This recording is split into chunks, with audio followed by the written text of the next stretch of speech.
What is going on, everybody? We're back at it with another stream, another live. Of course, you know where this is. You are at the Hangout at the Spartan HQ Network. Of course, we have a jam-packed show. So, before we get into it, I want to ask, how is everybody's week's going? If your week's going great, make sure you hit the like button, the share, subscribe. Let me hear in the comments, how's your week going? I'm very curious, how's your weekend going? Is it good, bad, and so on? I have a little funny story before I get into the show. Um, so I was food shopping today. It was right after work actually. That's why I started a minute or two late. I needed to pick up, some groceries. I didn't have time to cook, so I picked up some sushi.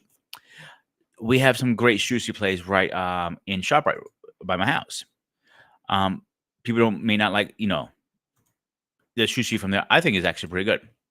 Personal opinion, obviously. So me being a little pranker like I am, little asshole I can be, is my mom. I always get my mother that California roll. She hates spicy food. She cannot stand it. She doesn't like it. She hates it with a passion. So that's one.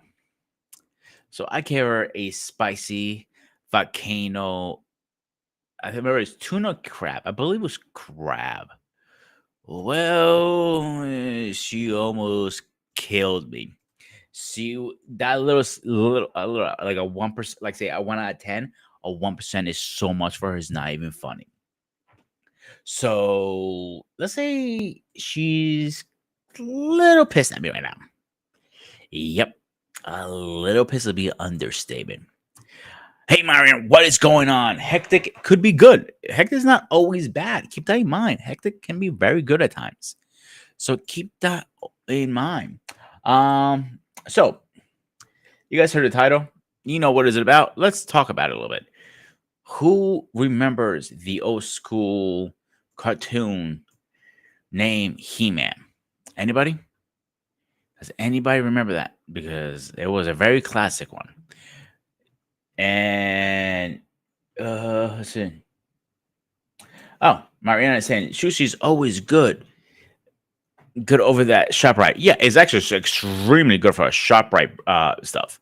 I'm just a little surprised how good it is, to be honest with you guys, because I didn't expect it to be that good.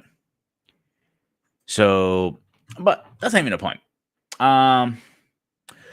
So, and Mariana says yes, I do. Okay, so let me focus here for a second. I'm getting sidetracked. I'm getting 100 things going on at once. So let me backtrack a little bit. So I grew up with both of them, He-Man and what's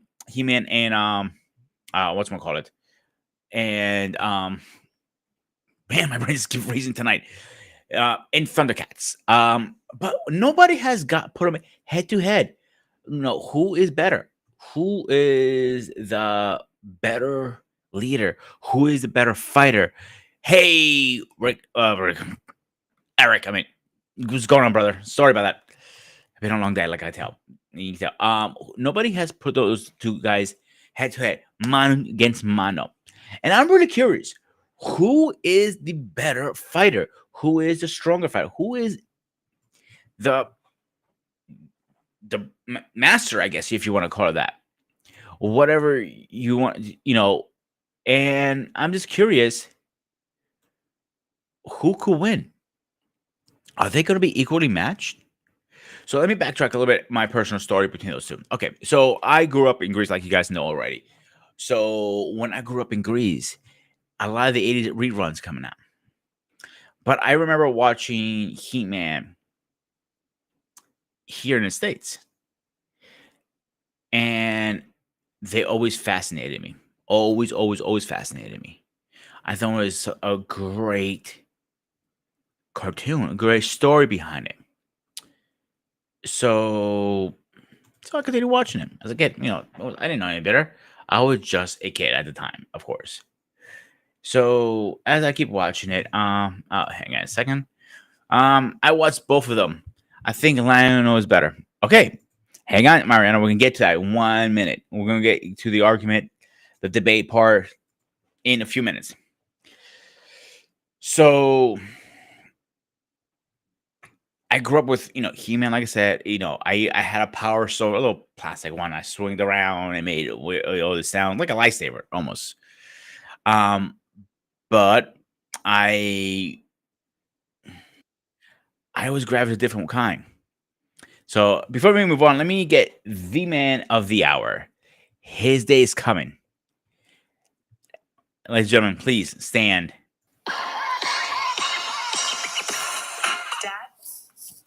What day is that, sir? What day is it? Election? Is it a Thursday? Tuesday. Come on, elections are always on Tuesday. Is it a But Tuesday? yeah, I don't know. I'm a dumb yeah. Greek. What's going on, my brother? How are you? Just tired. I worked. I was doing some work before I got on, and I had to do some work when I get off. So it's going to be one of those work weekends. But Ooh. productive. Doing what I got to do. It's like I told you a few shows ago, man. Very few people say they can outwork me. So I put the time in. If there's so many hours in the day, and I'll just keep grinding until I get what I need done, and then keep it Mhm. moving. So, It gotta suck for your personal life at times. um, well, I think just the time of my life. I mean, you think my kids are grown, so it's not like I'm missing out on children's activities or anything. Hmm. And my wife, I mean, she'll get in and she'll grind also. She understands what the word is, what the need is when we Yeah, plan she's in the stuff. same That's field, right? she's not in the same field, but she's a program coordinator. So she's got Hmm. schedule, she's got things she's got to get done, she's got things she's got to roll out. And the thing is, like, she works in a union, so with them, it's like it's a minimum 37 and a half hours that you got to put in. That they say you don't work past 37 and a half, but she knows better, and so a lot of times you have to be like, well, that's not going to work.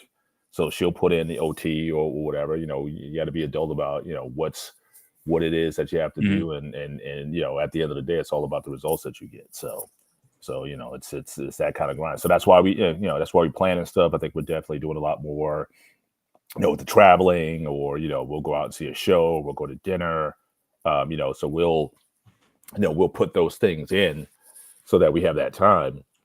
But then, a lot of times when we get back, it's like, okay, I'm gonna go do some work now. But yeah, so definitely trying to be a lot more prodigious with vacation time, and trying to have that kind of balance to just to unplug from things. But yeah, it is what it is, Yeah. and yeah. So let me ask you a serious question here. Hmm. Do you remember He-Man? Any chance? Yeah, definitely. Do you remember Lionel? Any chance? Thundercats, absolutely. Okay, so you have the floor for a minute. The topic is He-Man versus Lionel. You know me, my Look, as far as what, like as far as one on one, or you talking about the show? both shows versus show and one on one. Who do you think who could have outbeat each of them? Well, as far as the shows, I probably like Thundercats a little bit more. I just thought that the storylines were, um, I think, a little bit more diverse. Again, you had a lot more characters represented in their roles, and how the team. It was almost like a team oriented show, whereas He Man, I think, was a lot more individual. Yes, you had the Man at Arms, and you had the sorceress person and whatnot, and obviously had Battle Cat. But so it's almost like it's two different shows. I still think that Thundercats is more like a team concept, even though Lionel was the sort of de facto leader. But it's clear about He-Man, and then there was also only pretty much just one adversary, being Skeletor. So how many storylines are you going to be able to come out with, um, concerning those two characters, He-Man versus Skeletor, always scheming one way or another to get an advantage to to lead Eternia. And but Thundercats, it was like a different type of villain every week, pretty much. So I think in that sense they're different. As far as heads up, 1-to-1, I gotta say He-Man. I mean, He-Man's, the most powerful person in the universe. These guys, you can throw a boulder at him, one punch, he splits in half. Lionel never had that kind of ability. And the reality is, he wasn't as strong. He wasn't even the strongest amongst his members. So I know there was one episode that I remember where he had to sort of do this contest where he had to either fight or outdo each one of the other members of his team uh, in contests and try to beat them or outduel them or whatever. So I know you had the cheetah. And I forget all the names of the characters now, but the cheetah girl, she was like super fast, and he had to beat her in a race. And but the thing was, it was always a caveat to things. So again, she raced them, and yeah, she got out, like super fast. But she tires though. Just like it's just like a cheetah in the wild. I mean, cheetah can get up to 70 miles an hour, 70 miles an hour plus, but they can only do that for like a couple hundred yards or whatever, and then they tire out, and then they got to get their energy up, and then rest, and then try to go again. So I think Lionel um, wound up winning the race, but it wasn't like he was faster. He was just a get more cunning. So in a 1-to-1, I think He-Man will crush him. I mean, without much effort. The only thing that would save Lionel is He-Man's humanity. That would stop him from taking him out, because obviously he has he's like Superman. He doesn't look to necessarily to kill anybody unless absolutely has to. So I don't think it'd be a contest between those two in terms of a 1-to-1. And again, you may need a sort of a team effort in order to beat He-Man. But in fact, I'm trying to remember episodes where He-Man was even like in trouble. Like, did you ever watch an episode of He-Man and thought, oh man, he may actually lose? It's like you never saw it.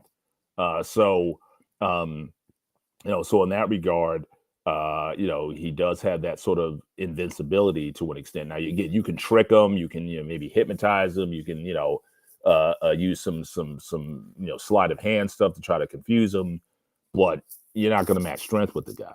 And so in that sense, that's why I would say, yeah, He-Man would easily um, uh, uh, take on any member of the Thundercats. Because, like I said, every Thundercat had a different ability. Pantero, he was like the martial art, and probably the strength of it. Then you had the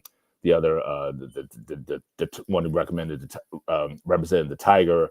He was sort of like the brains of the sort of operation. Then you had those two little, those kids, those cubs or whatever. So none of them would, have a anything on He-Man. And so yes, I don't think it wouldn't even be close, in my opinion. I agree and disagree at the same time. Mm-hmm.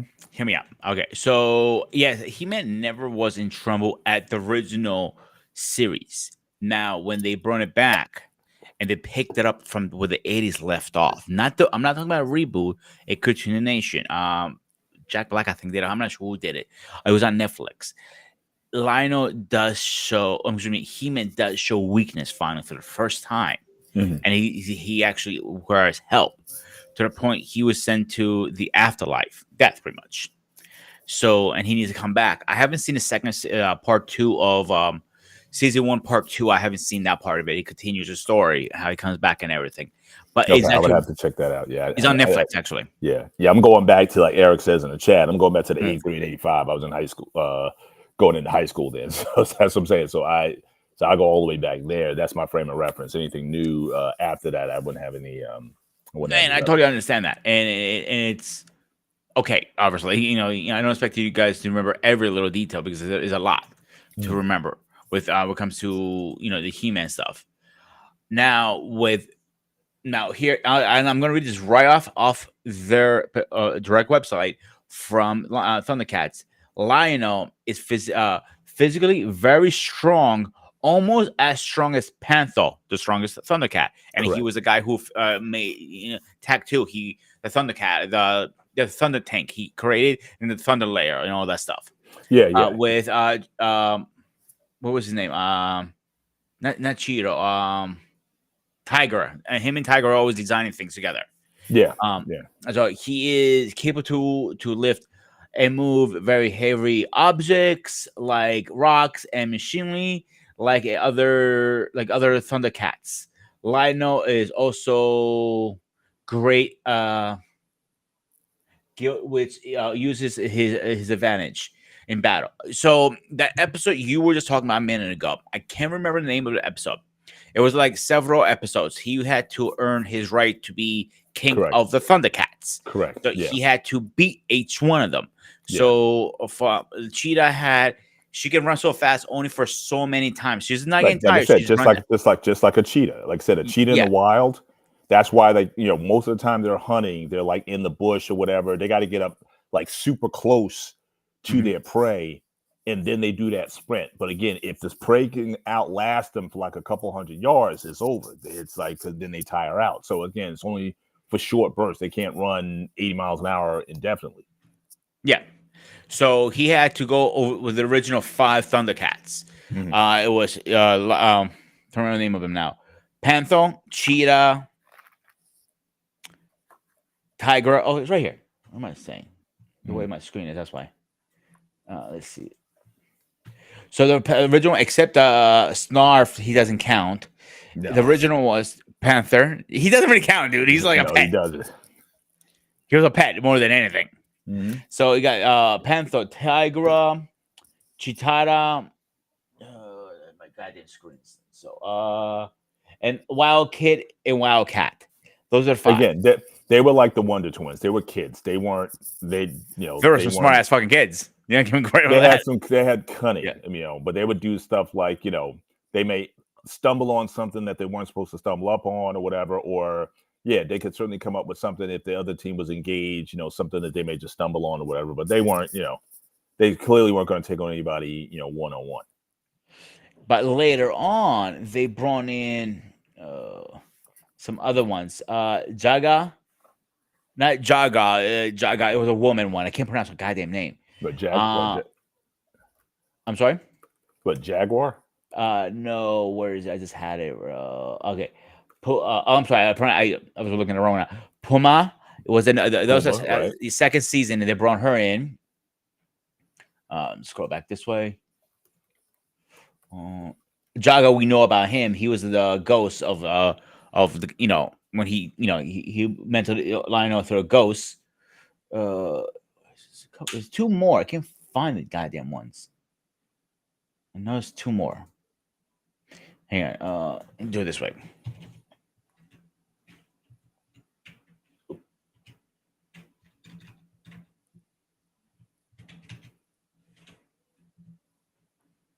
All right, let's try this way. It's just that. No. Of course, it doesn't want to come up when I need it.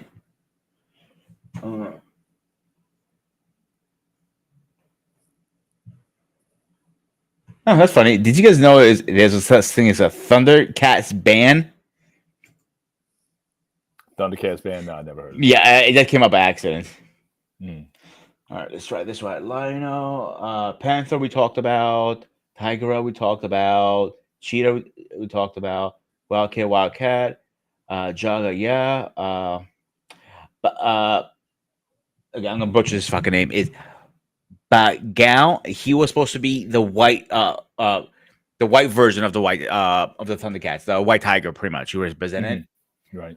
Lexon, he was the old man, and I talked about the female already, and that's it. Yeah. So he had more later on added on. That's before they went back to Thunderia. Because you found out, Thunderia is still around. It never blew up. I actually expected it. So we can go back to now all of a sudden. So they're in a way, yes, they are different. And you're right. Lionel. I mean, He-Man never had SOS. I need some help. He always came out first. Yeah. The only time he showed any weaknesses, keyword, was when he went through dimensions to save his sister. Okay. That's the only time, because he didn't have his backup team. Because he went out, he think he had a little trouble. His team was always there to help him out too. He had a team too. Remember that? Man of Arms, Oro, and some other guys. Well, he had the woman. I guess the sorceress. Yeah. Yep. Yeah. But sorceress never helped him. She never left the castle because she couldn't, because her powers, she would lose her power. So immediately, the only time she loses out of leave is as a bird. That's the only time. Yeah. So she couldn't use her powers outside Great Skull. Right. But You're probably talking about Man of Arms daughter. Let me find her really fast. I know who you're talking about. Right. But see, even then, you're talking about the daughter again. That wasn't in the original. I don't think that was in the original. That was in the original cartoon, Man Oh at Arms God, daughter. yes. Yeah, I gotta look that up because I don't I'm for looking up some right now. reason. Yeah. Give me a second because this is,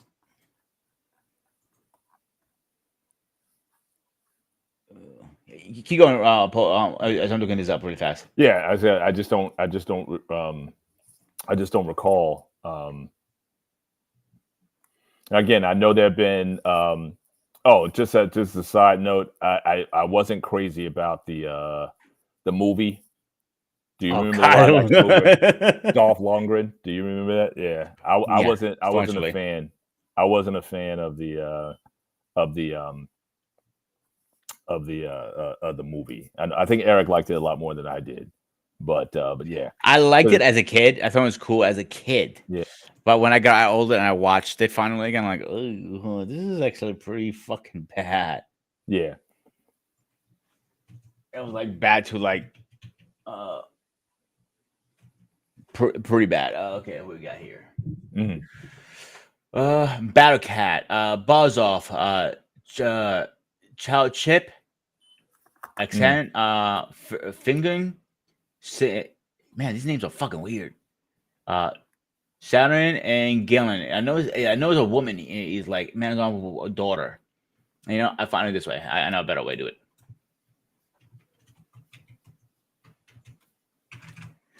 Of course, they're gonna give me a fucking hard time finding something. Mhm.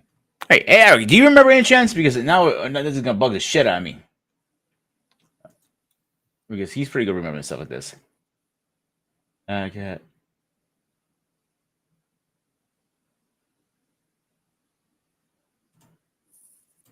Eric has a comment here. As the characters of, in Thanks for me Eternia that. go, Granomir the dragon was by reputation and age the most powerful being in the series. Granomir. Yeah, I think I barely. Like I said, I probably haven't watched it like hardcore seriously in probably 30 years. Not even in YouTube. I haven't Tila. seen that. That's her name, Tila. Yeah.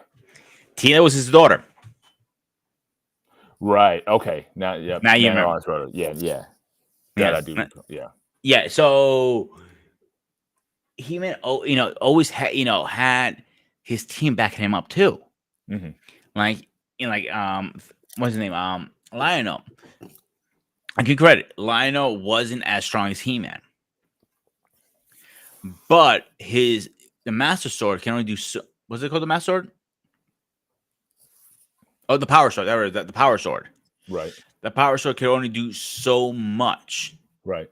versus um man, it's on my tongue right now. The Omen, the ThunderCats sword. It was able Hmm. to do a little more power. It had more powerful, stuff to do.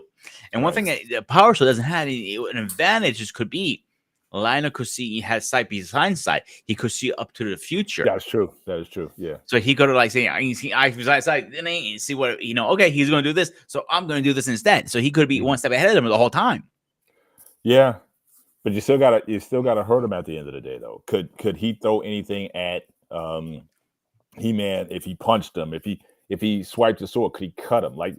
I guess we never got a chance to see how invulnerable I think He-Man was because I never saw Mhm. him even in the series. I never saw him take like a blunt force blow that either he had to that he had to fight off or come back from or whatever. Like I said, you say just the anime, the cartoon just never showed him in a state of vulnerability. I'll believe you to saying that the newer stuff certainly showed some of that, but I just never saw that in the yeah, he was a break in the, he was a brick. Yeah, he was like almost. Yeah, he was all strength. I don't know if he was necessarily a strategist per se. I think that's what Man at Arms or even the sorceress or whatnot. They would certainly give him insights and whatnot. But at the end of the day, it was about breaking bricks and just overcoming whoever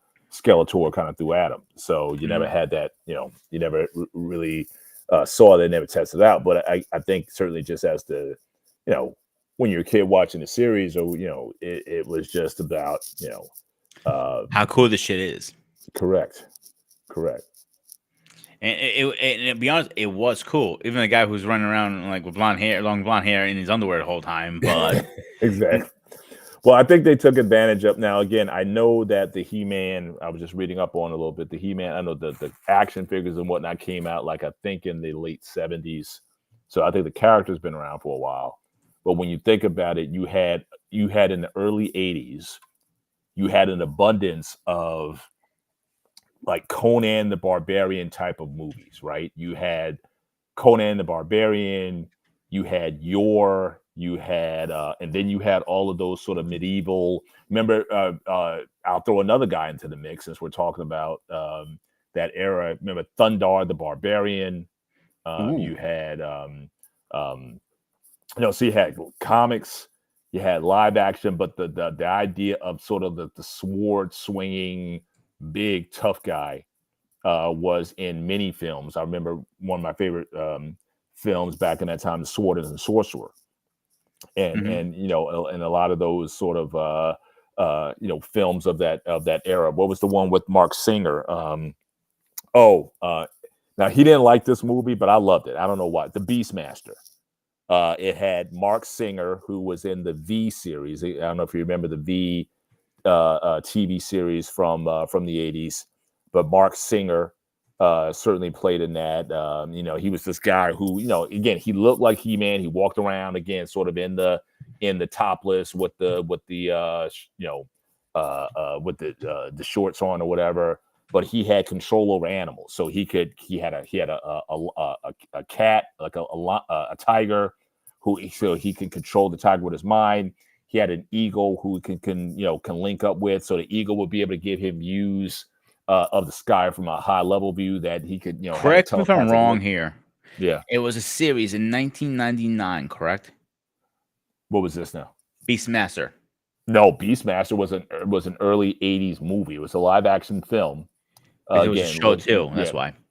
It may have been. It may have been. Like I said, this is one thing I go back to the 82. The movie was 82, actually. 82. I, I, Yeah, I yeah. just found it. But I'm just saying, but just to think, just going back to the Heat, I'm just tying it back to He-Man. I think in that time you had a slew of these sort of big brick, as Eric describes it, um, guys, Conan, whatnot. It's like all these guys who had this archetype of this sort of warrior soldier guy who was an excellent swordsman. He was stronger than everybody else, and yeah, we get definitely definitely get it. But I think with the He-Man and with Lionel, I think the use of a sword as a primary weapon, I think that also ties into those early movies and series and cartoons and whatnot. It's like Thundar the Barbarian. He had that laser sword. It wasn't a lightsaber. They called it a laser sword. But there was also a lot of, and there was a series that Eric helped me out. There was a series that came on. It was Saturday mornings, um, where you had this sword that was like the ultimate sword in the universe or something like that, and they got split in half and what Oh and my one god, I guy know what you're talking had about. one Dark guy had Star, what's that? Dark Star, or something like that. Something like that. Yeah, yeah, yeah. So it was always, so the plot twist was always the bad guy was always trying to get the sword, because whoever had both ends of the sword, they would be, rule the universe or something. Black Star. So Black yeah, Star. so I that they remember were that always shit so good. Oh they, my god. they would kind of rule the universe should that have, should that go down. So I'm just saying that archetype of big, muscular, brutish type of guys who had swords, who wielded them, and whatnot, and that kind of medieval time, because all of these series always took place in like either some medieval type of setting or some dystopian setting, like Conan, Thundar the Barbarian, that took place. It's like an apocalyptic Earth. afterwards and whatnot. So it was always in some sort of setting where those weapons would be valuable. Because again, if there was in a if it was in a more sci-fi type of world where there was like laser blasters and those sort of projectiles, then again, I don't know if it would sell as well. So again, the times that it had to be in was such where those things were those things were it made sense to use a sword in I'm gonna that push kind of back a little setting. bit. Yeah. I'm gonna push back, okay? Because they had other cartoons at the time. I know we're on the topic. I don't care. I really want to get this off my chest because they had other ones. Silverhawks, a Brave Star, and they had no swords. They're laser beams. And like Silverhawks were designed, after a hawk, and they were flying Oh in no, no, I space. get that. No, we're not. Yeah, we're not disagreeing that. Yeah. Hang on. You also Mhm. had Tiger Shocks, similar to Thunder Silverhawks. They had jump in a tank and transform into this um deep sea like shark or so on, and then they would go Yeah. battle and do everything. There were so many different kinds out there. You had Right. Chip and Dales. You had trying to think of something from the 80s right off my head right now. I don't want to go off too far of the 80s. Mhm. You got Brave Star, like you Thunderstar. We got Black Star. It was there a bunch, but they did focus on the sword a lot. I'll give you that. But they had something they didn't have it. The Oh, good no one, doubt. one of my favorite ones. Star Saber Rider and Star Sheriffs. I'm going way back now. You might not have Mhm. even heard of that. That was one of my Mhm. favorite ones. And Mhm. that was more like cowboys and robbers kind of thing, but in Yeah, I think space. I vaguely remember that one. Yeah. Yeah. Go ahead. Yeah, I'm not disagreeing that there were other series. I'm just saying in all those series that I mentioned, the worlds that they were in were such where the use of a sword was justified. It Oh yeah. wasn't, like I said, a high tech type of environment they were in. So it was always some kind of either medieval or ancient or, like I said, apocalyptic, where you didn't have, all this technology and spaceships and stuff like that. I mean, He-Man, you didn't have that kind of stuff in the series. Everything was, again, back to sort of like an ancient sort of age that just was almost like what we saw with was the HBO show. Oh geez. Um, Not House of Cards. I was called. House of Drogon. What's that? The series, the longest running I'm HBO looking right series. now. I'm looking. It's on Max. Yeah, I mean, but I'm just saying, you needed to justify the use of a sword in that time. So anything King Arthur House of like or Dragons. House of the Ha- Dragons. House of Dragons. But what's the main series though? What's the main series though? That is that means House. Isn't the House of Dragons mean? No, that's the follow up. That's the sequel. But the main one was, oh my gosh, I'm definitely having a brain freeze tonight. But You getting fucking over, dude. I'm just working too hard, I guess. Hang on, But I'm looking up right now. You keep going. I'll find. I got it already. Games of Thrones. Game of Thrones, yeah, yeah.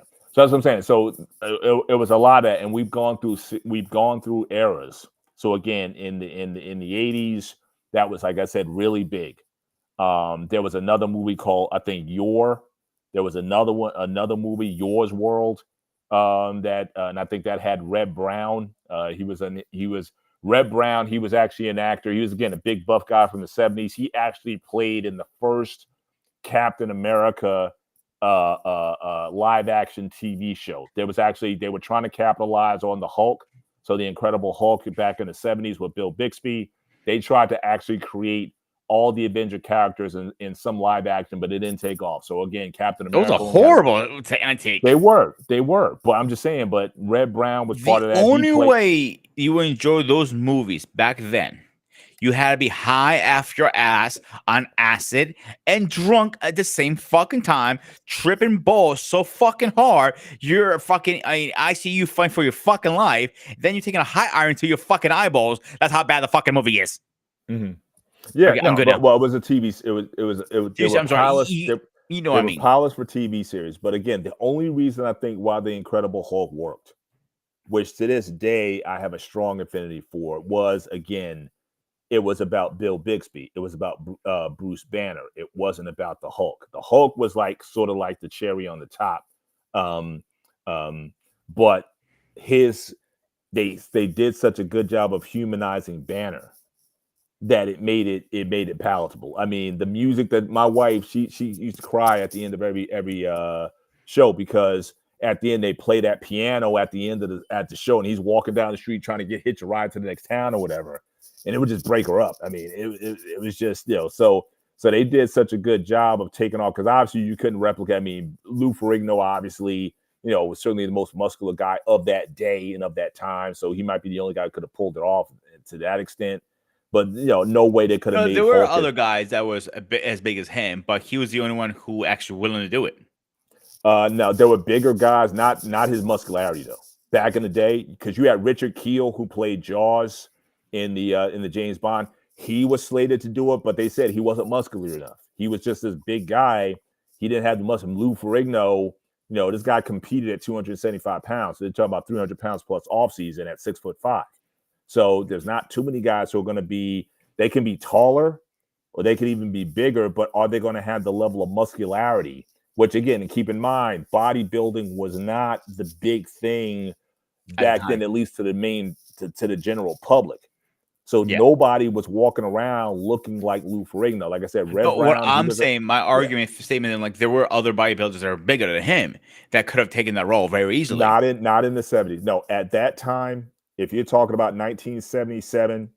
And again, I know every Mr. Olympia from that time on. All those Olympians were small guys. The only guy who could have not even matched them in terms of size, Lee Haney, who won the Mr. Olympia from 1984 to 1991. He was 5'11", and he competed on stage at 250. He still wasn't as big as Lou Ferrigno. When you talk about the size, and he was the biggest guy, certainly in the 70s, who ever competed in a way that was like, okay, this guy could be. Maybe I'll take my statement back then. Maybe I'm thinking of now time that you see almost half the population in Hollywood is buffed as fucking on steroids. So and maybe I'm thinking that's why still, none of those guys are that tall though. I hear you, especially with all the buff guys and whatnot.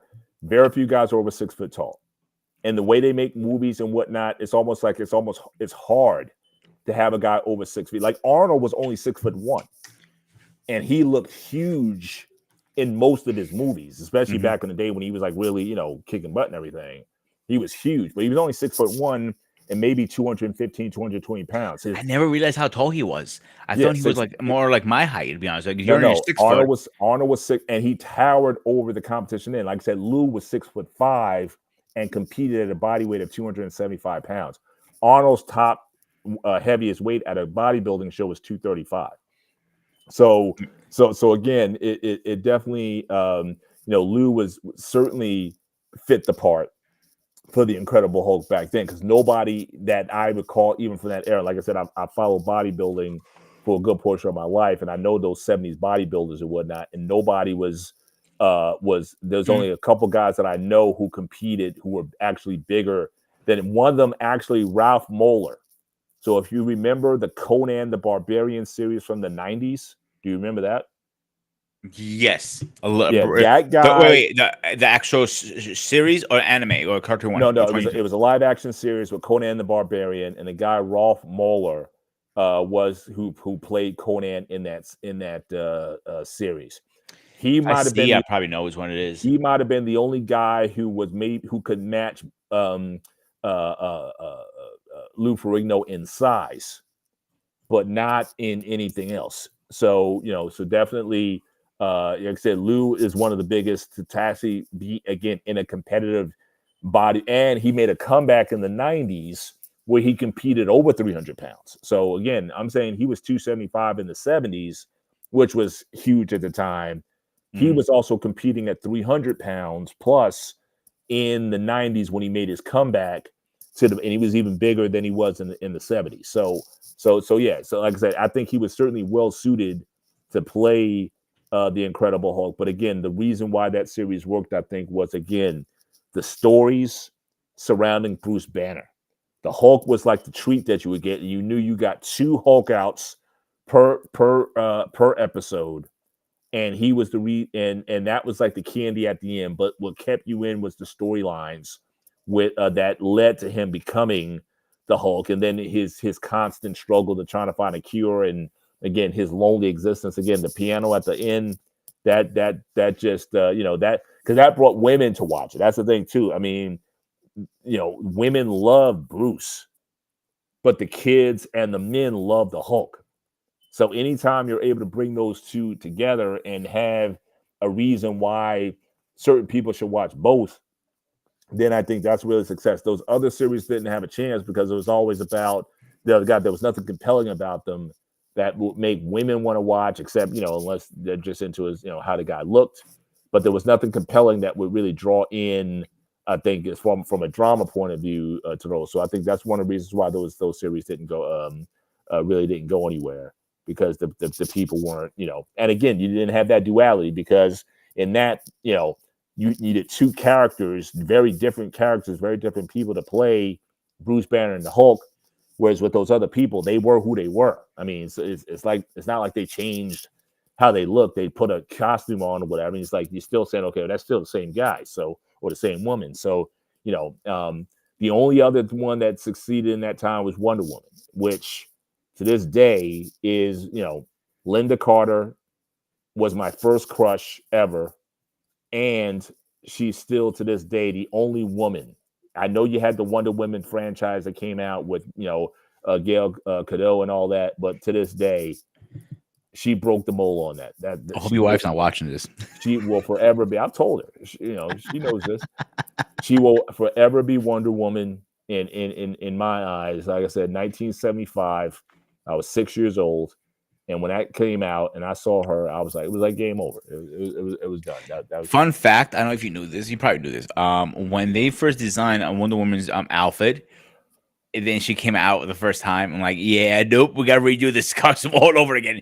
But they were showing way too much skin, and back then, you know how they were like too much skin was a no back then. Yes. And she was showing a lot of skin, a lot of cleavage, a lot of boobies, a lot of ass cheeks. They go, nope. Only for season 1. Now season 2, they made that costume a little smaller. So if you look at the season 1 costume and look at the season 2, they definitely upped it up a little bit. They made it a little. That's but fun but fact. definitely it wasn't. Yeah. If you watch the documentary of Baywatch, the girls say their bathing suit went higher and higher and higher and higher and higher.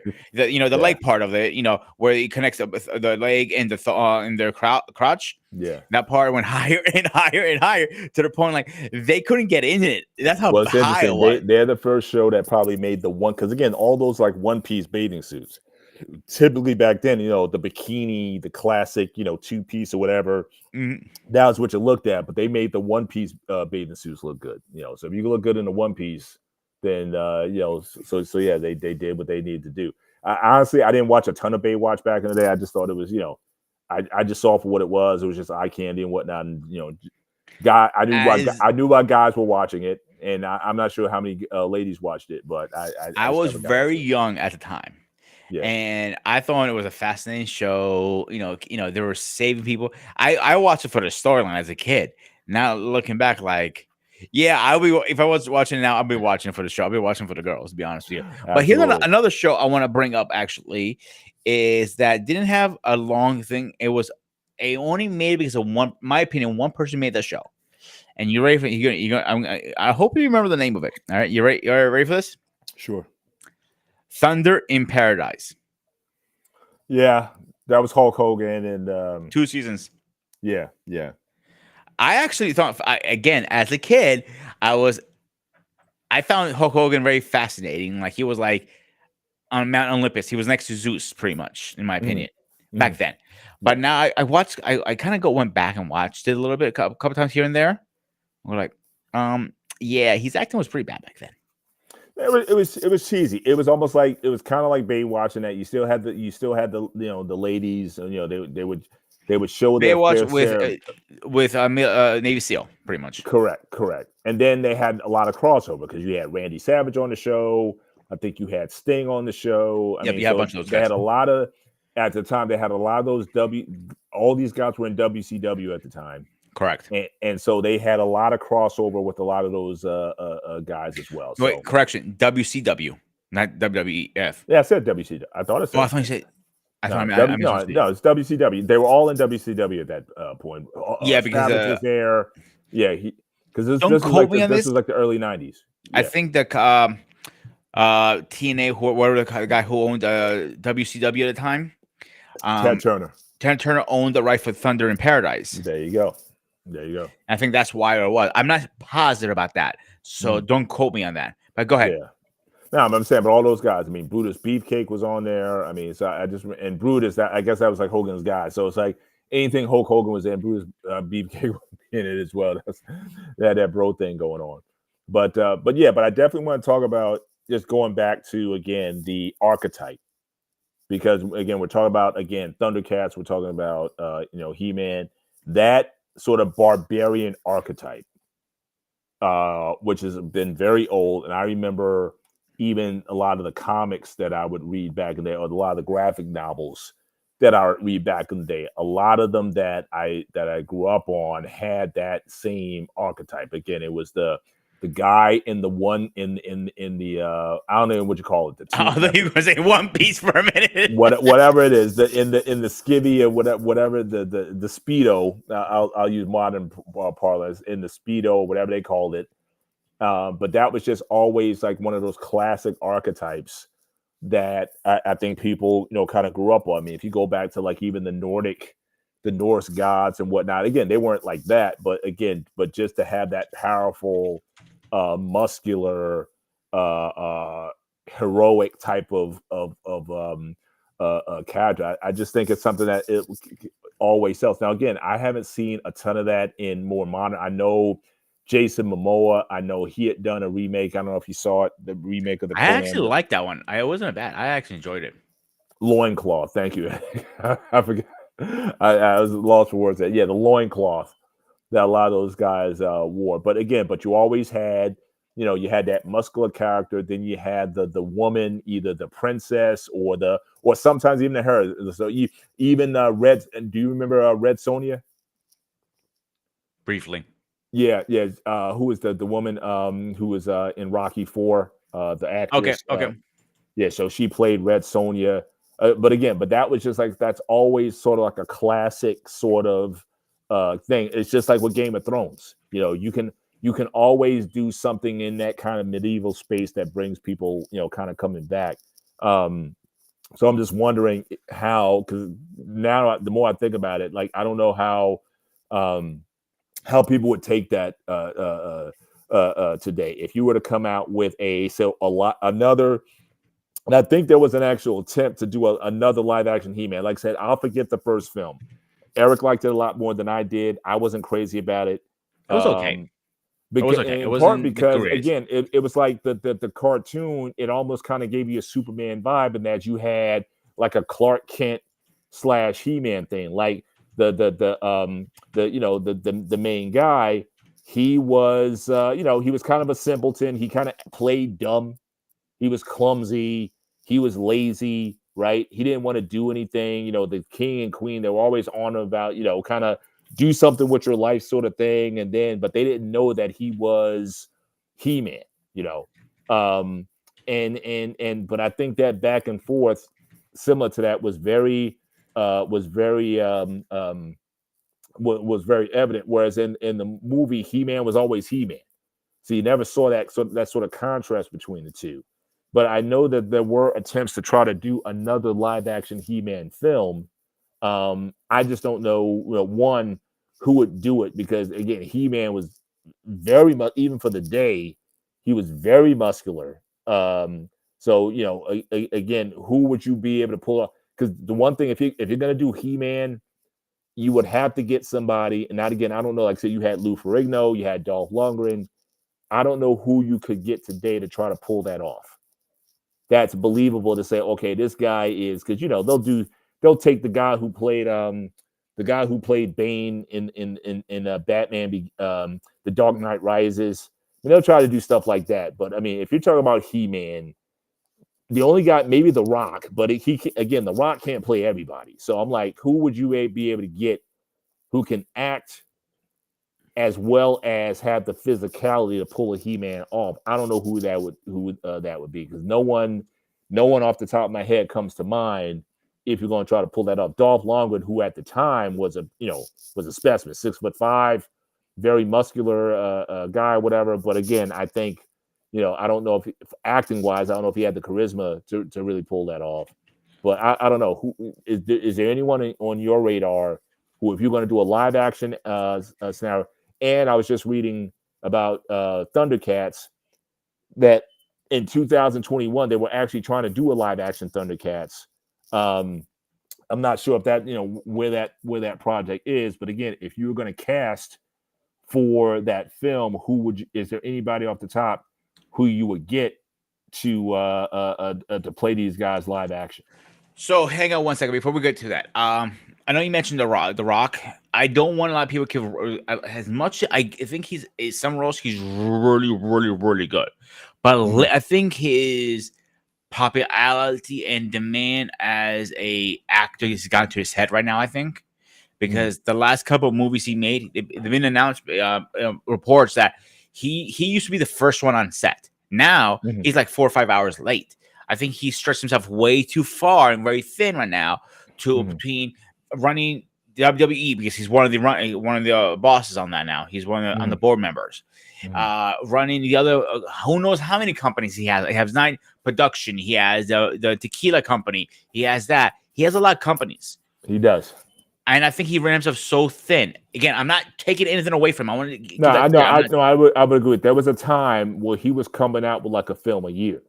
I think he was almost trying to do like Arnold did. Now, again, Arnold's certainly had a run. I think that, I don't think Rock has ever had, I think, the charisma that Arnold had, plus the films that Arnold was in. I mean, Arnold has played like so many sort of title characters. I mean, from the Terminator to Dutch and Predator to True Lies. I mean, I think he's shown so much range in a lot of the films that he's done. I think The Rock, Dwayne, I think he was trying to simulate that, but I don't think none of his movies popped.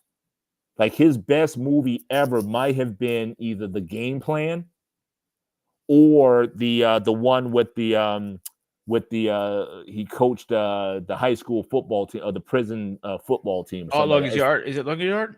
No, it's not The Longest Yard. It's oh geez. Hang on, I'll tell you right now in a second. I'll put his yeah, it's like he coaches like this the Gridiron Game. The Gridiron Game. Those might have been his best kind of overall films. I know he tried to do a remake of Walking Tall from the 70s. I like that remake. But he's never had anything close to Arnold's success regarding the Terminator franchise. You know what I mean? Like not yet. What was Rock's apex? Like in terms of box office and popularity, like what is he known for? Like I said, I think The Game Plan, I think a lot of people, I think that took him. I think a lot of people like that film, especially since it appealed to like the kids as well as to adults and everything. But some of his movies is like, are you going to go to the theater and see it? Like the only one I see, the only one I see on the list is he's making a second one is Red One. Yeah, Red One. That one I will kind of push back a little bit. Pain and Game I thought was one of his best movies personally. That movie I thought was excellent, but he was only a small portion of it. It wasn't his film. It was Mark Wahlberg's film. He was the main guy in it. Dwayne played like this kind of dumb big guy, whatever, body, like the typical bodybuilder bro in it. That was mostly his role. But that movie was absolutely hilarious. I love that film as a collective. And the crazy thing about it was based on a real story. And I remember so many cues in that film that I remember from the time. The thing that got me about you remember the story that happened, right? Yeah, but the thing also, there was like a something in the beginning of the film.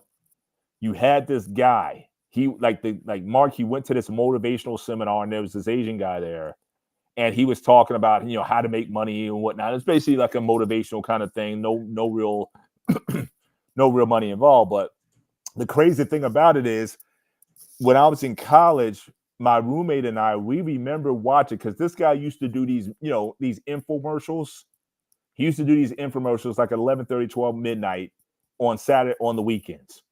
And he would be like, very successful guy. He'd have this white boat. He'd have all these girls in these white bikinis on his boat. And he was just living it up. And he was like, come to my seminar and I show you how to make a lot of money. And that was like his big thing. Right.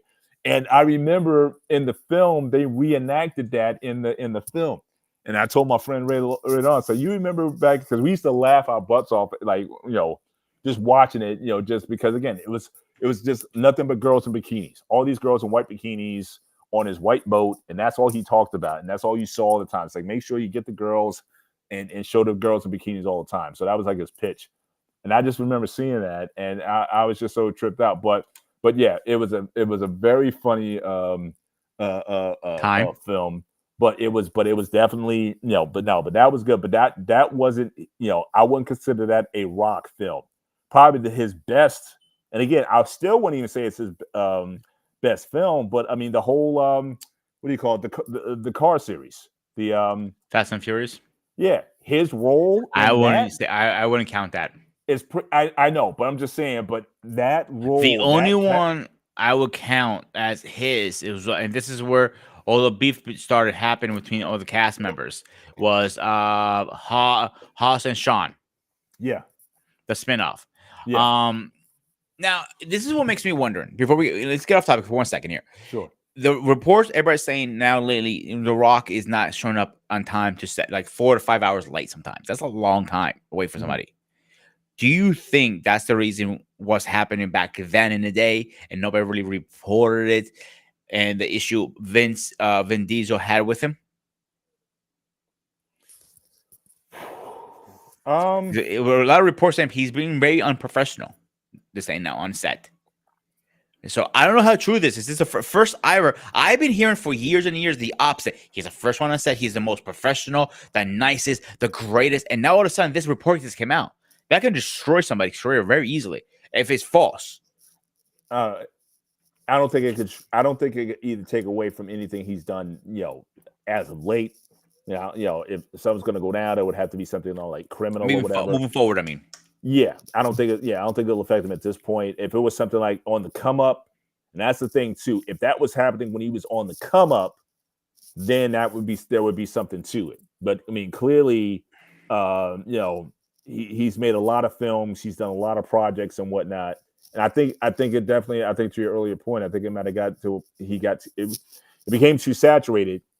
But not only saturated, but again, he never had the blockbuster. Like he never had the summer blockbuster The it that factor. everybody needed to see it. Never. Like he never had a Predator. He never had a Conan the Barbarian.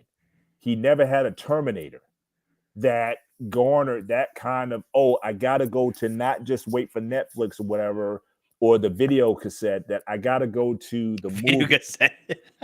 Hey, it wasn't too long ago. Or, you got No, that. I remember that. The That's why I said DVD I remember that. That's why.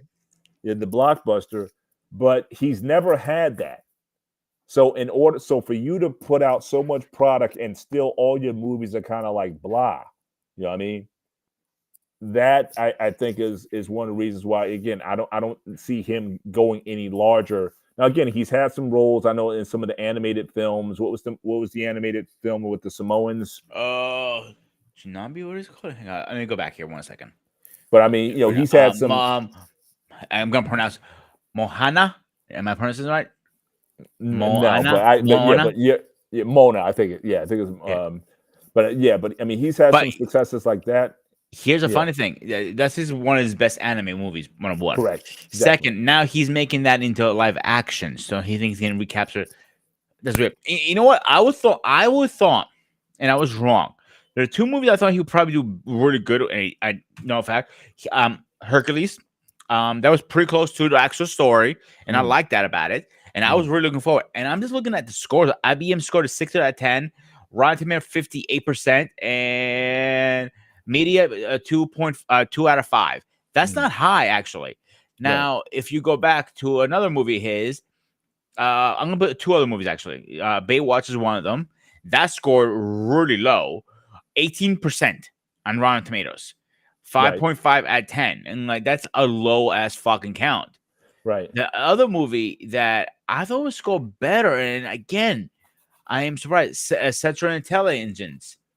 It was funny, but that's a buddy film. I mean, I think Kevin Hart, I think it's just as instrumental to that as was the Rock was. So I'm not disagreeing with that. Yeah. But from the score is again is still low. Right. 6.3 out of 10, Right. 71% Rotten, and 3 out of 5 at media. Again, that is extremely low numbers. It is. If It you is. know, it should be in the 80s or 90s at Yeah. Rotten Tomato least. If Yeah. we're definitely with the Kevin Hart, the what he carries, his personality, his career, that should be higher up.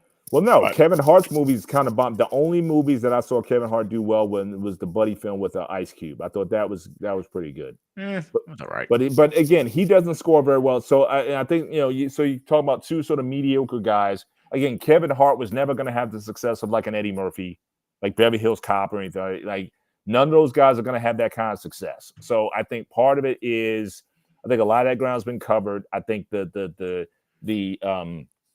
need for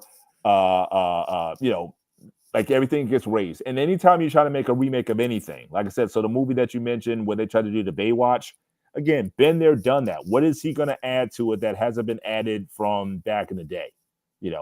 And to my knowledge, also, even women I don't know women who are going to the movies to see The Rock. You know what I mean? I just haven't seen it. Now, maybe if The Rock was in some sort of Terminator type, because I don't think he's ever done. I know he did Scorpion King and That was a horrible right, but movie. I'm just saying, but he's never done like a high tech kind of Futuristic, you mean? militaristic action sci-fi type of film. He's never done that. So he was rumored to work on, and I'm gonna look it up in a minute. It called SEAL Team 66. Uh-huh. It's supposed to be in the future. I don't know whatever happened to it. I don't know if that's got scrapped because when you check his IBM, it was like 100 movies in the list. It was humongous, his list. It's so maybe that might be what he needs to do because you also got to keep in mind now. I was listening to an interview with Michael Jai White about this, and he said really like what makes a blockbuster today is not even U.S. based, but it's got to play in Asia. And Asia typically goes for action, sci-fi type of movies. So maybe that might be something he needs to do. Something that's very action-packed, very war animated. Like I could see him if they did like another Predator movie. You know what I mean? Maybe he can pull that out. Or an Aliens movie. What now? Here's the thing, because with the Aliens franchise, I know I think they came out one. I don't know how it did, but if he was one of the mercenaries in Aliens or something, maybe that could work. But it would have to be something that's really physical that he would be able to do. That he might be able to pull off. But I don't see him at this point. Again, because everybody knows him. So like Arnold, I think Arnold from 81 to maybe like into the 90s. Like first of all, nobody knew who he was, right? I mean, Arnold Schwarzenegger, nobody, unless you went into the bodybuilding world, which wasn't big back then. Conan, I think, took everybody by surprise in terms of how good he was in that. And then he had the string of movies. That in 81, then he had the Terminator in 84, then he had Predator, right? Then in 87, Terminator 2 in 1991. So he's had So hang like on a second. yeah. Like I want to read out the list. They're coming for next year or so, right? So the first one on the list, that is it. Red, Red One, Red 1 2, whatever it's called. All right, that's the sequel of the first one, right? Manan 2 is coming out. The Smash Machine is coming out next. In 1525. Excuse me. Monan, the real live action, already mentioned that.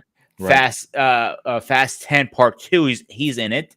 Okay, he's coming back Monster, to it. Okay. yeah, Monster Jam. He says he's coming back. He made up with Vince Diesel. I guess the kiss they made out and fixed the problems. Right. I think money came down. It was too much money we leave on the table. I think both of them said like, "Yo, dude, we gotta figure our shit out because we're gonna lose a lot of money here." Right. Red Nose 2. I already said that. Jungle Cruise 2.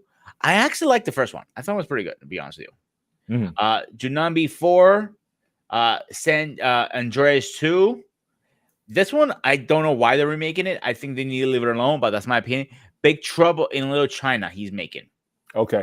Okay. The King is supposed to be another spin-off from the Scorpion King, Mm-hmm. but it doesn't give you details. It just shows him in his Scorpion King uniform, Right. but it could be something else. Obviously, he's the king. He says with long And hair again. I can say offhand, just from based on what you listed, maybe outside of the Fast franchise, because that has like a built-in fan base. So that base isn't going. You hate it or love it. Let's be Yeah. honest here. None of those movies are going to come off. Like no summer blockbuster, forget it. That's going to be almost straight to video, or it's going to be in theaters for a month or two, and it's going to go streaming. straight to streaming. Yeah, I'm old, man. So yes, you are. Yes, but yeah, 65. 55, man. Get it right. Don't be at age to me yet. But I think that's where that's going. So yeah, so he just never hit, and I don't. Like I said, I mean, since Arnold, Arnold had a run. I think Stallone had a run. Stallone still has a run, dude. When his movies, when he says he's going to do a movie and he doesn't make him too often now, people run to that shit. Old timers like me and you. Oh, look who's jumped his head in this stream. There you go. Coach is in the house. What's going on, my man? Yes, sir. Yes, sir. But now I got to ask you. Now, again, if we're going to do a live action, who can do it? I already know who I want. Go. Who you want? Chris Enfield, the same guy who played Thor. Think about it. Oh, you want Hemsworth? Yes, he has the perfect look for it. Think about it. He needs to work on his accent. That's one thing, because you don't want a freaking Australian accent. You go, I have the power. He needs to work on his accent. He can't. I seen him clean up his accent when he wants to in a good role. But I seen pictures of him. People were like, just what's called photoshopping him into He-Man. Mm-hmm. I think he can pull off, dude. He pulled off worse movies. Yeah, but see, my thing with He-Man to Trey's point again, He-Man was at the time, again, from my memory, He-Man was like a bodybuilder. You know what I mean? I mean, you're talking about a guy who physically, had muscles coming out of his neck. Bro, don't forget. Hang on. Time out here. He lately put a lot of muscle on because he was supposed to do Hulk Hogan's movie. And that got canceled. Yeah. He was supposed to play Hogan himself as a life story movie kind of thing. How he got in the wrestling business, yada, the whole 9 yards, right? Right. And I don't know what happened, but I got scrapped. Right. I'm always curious why I got scrapped, but you know how Hollywood. I think it was probably a Hogan thing, to be honest with you.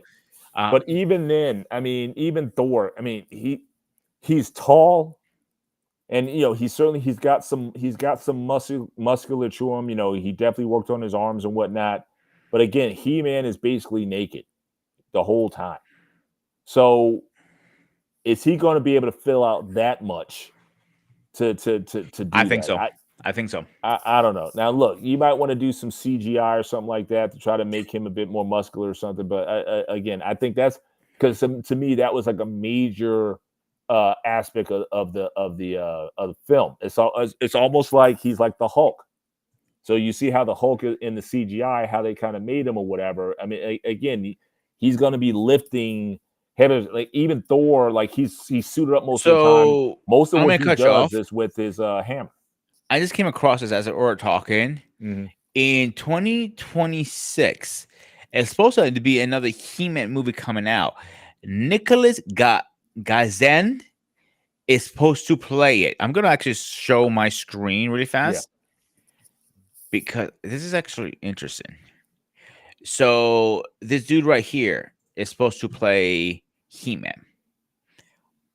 Kind of scrawny little fucker, isn't he? That's what I'm saying. How are you going to pull that off? Yeah. Now, he's already been cast for it, I'm saying. According to this right here. Again, I'm taking it with a grain of salt, obviously. Nothing is, nothing's officially. Take it with a grain of salt, obviously. Mm-hmm. So I'm not going to say he is or not. But, again, take it with a grain of salt. So, Thor, what's up, my man? You haven't been up here in a while. How y'all doing, man? Can y'all hear me? Yeah, you're nice and clear, brother. Yes, Okay, sir. cool, cool. I just So Trey, so you like me. So you want the muscular He-Man. You want the Jack. There's not too many Jack guys out there who can act. yeah, So I'm thinking you may have to do some CGI on them, put some muscle or something, but because like go back if you could, Pete, look at Chris Hemsworth shirtless from Thor. That's probably about as muscular he's going to get. I can't see him getting any bigger than that. So Chris Hemsworth or Thor shirtless, and that might be as close as you're going to get to it. So just look him up. See, Dolph, I thought was pretty muscular back in the day, but again, like I said, I just think he couldn't act very well. So I wasn't crazy Did you about. like him at least in Rocky? Oh, Rocky 4, yeah. I mean, he was like yeah, I must be that the thing. What made him scary was that he didn't see. That's as best as Chris is gonna get. So you're gonna mm, say No, you're this is gonna try his to put that smallest back on. actually. He's And this bigger is now. 12 years. This is 12 years ago. That came out what 2011, 2012. Thor. Yeah, that's something like that. It's been a So while, he's hot got minute. to. So he's gonna be in his 40 years old, and he's gonna have to put that kind of muscle on to even look half. But still, I don't see how he's gonna pull it off. There's very few guys who can carry that level of muscularity who can really yeah, play that off. So yeah, that's what you look forward to. yeah. Because Yeah, Dolph, the he looks problem, skinny there. Though. but the problem with a lot of guys that like the picture you just showed of my man Mhm. Chris, they have the upper body, but they don't have the legs to go with it, and the That's a calves. I always look at a man. You want to tell me you working out? I need to see your calves yeah. because your calves tell a whole different story.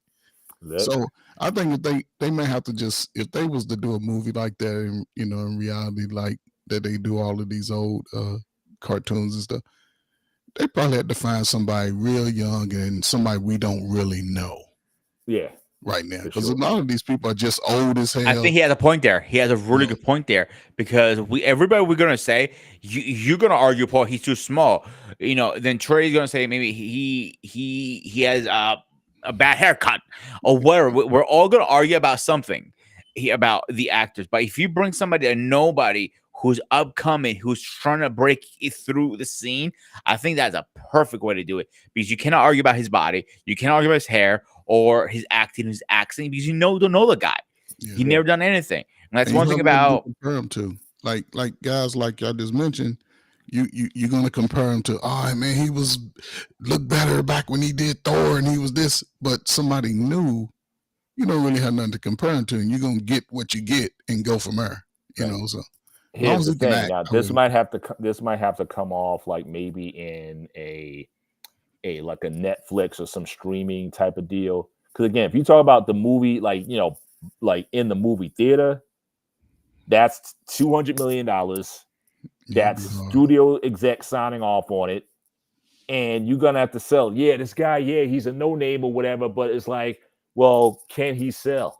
Can he sell not only U.S. Can he sell in Asia? Can he sell in whatever? So it's always a risk. Like I said, the Arnolds, the Stallones or whatever. I mean, that's like a 1 in a million type of guy who can you can kind of go on his name because there really hasn't been anybody. We were talking about Coach before you got on. We were talking about The Rock, and I gotta tell you, he's made a Yeah, lot of movies but none of them have hit. Like what it has been the Rock's Conan or Terminator or Dutch from Predator or True Lies. I mean, what has been his thing that's like, oh my gosh, that Rock movie was so good. I got to go see it again.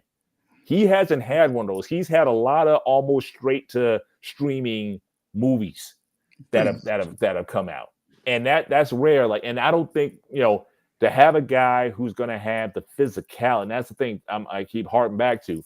Chris Hemsworth and Chris Evans, Captain America, that might be the last time we've had uh guys who kind of had that kind of build that also matched the acting ability. Because now you're gonna have, like, I know y'all saw the trailer for the new Captain America movie, right? Coming out, right? With they're gonna have Red Hulk in it. No, I Um haven't seen that. I know what you're talking about. Secret Wars, I think it's called. something like that. Yeah. Yeah. The guy who's the brother who has the Falcon. wing Falcon. Captain So Falcon he's like, is called now. yeah, so he's like the new Captain America now. He's got the shield and all that. So he's going to be battling like Red Hulk and all kinds of other things. But again, he's not a physical person.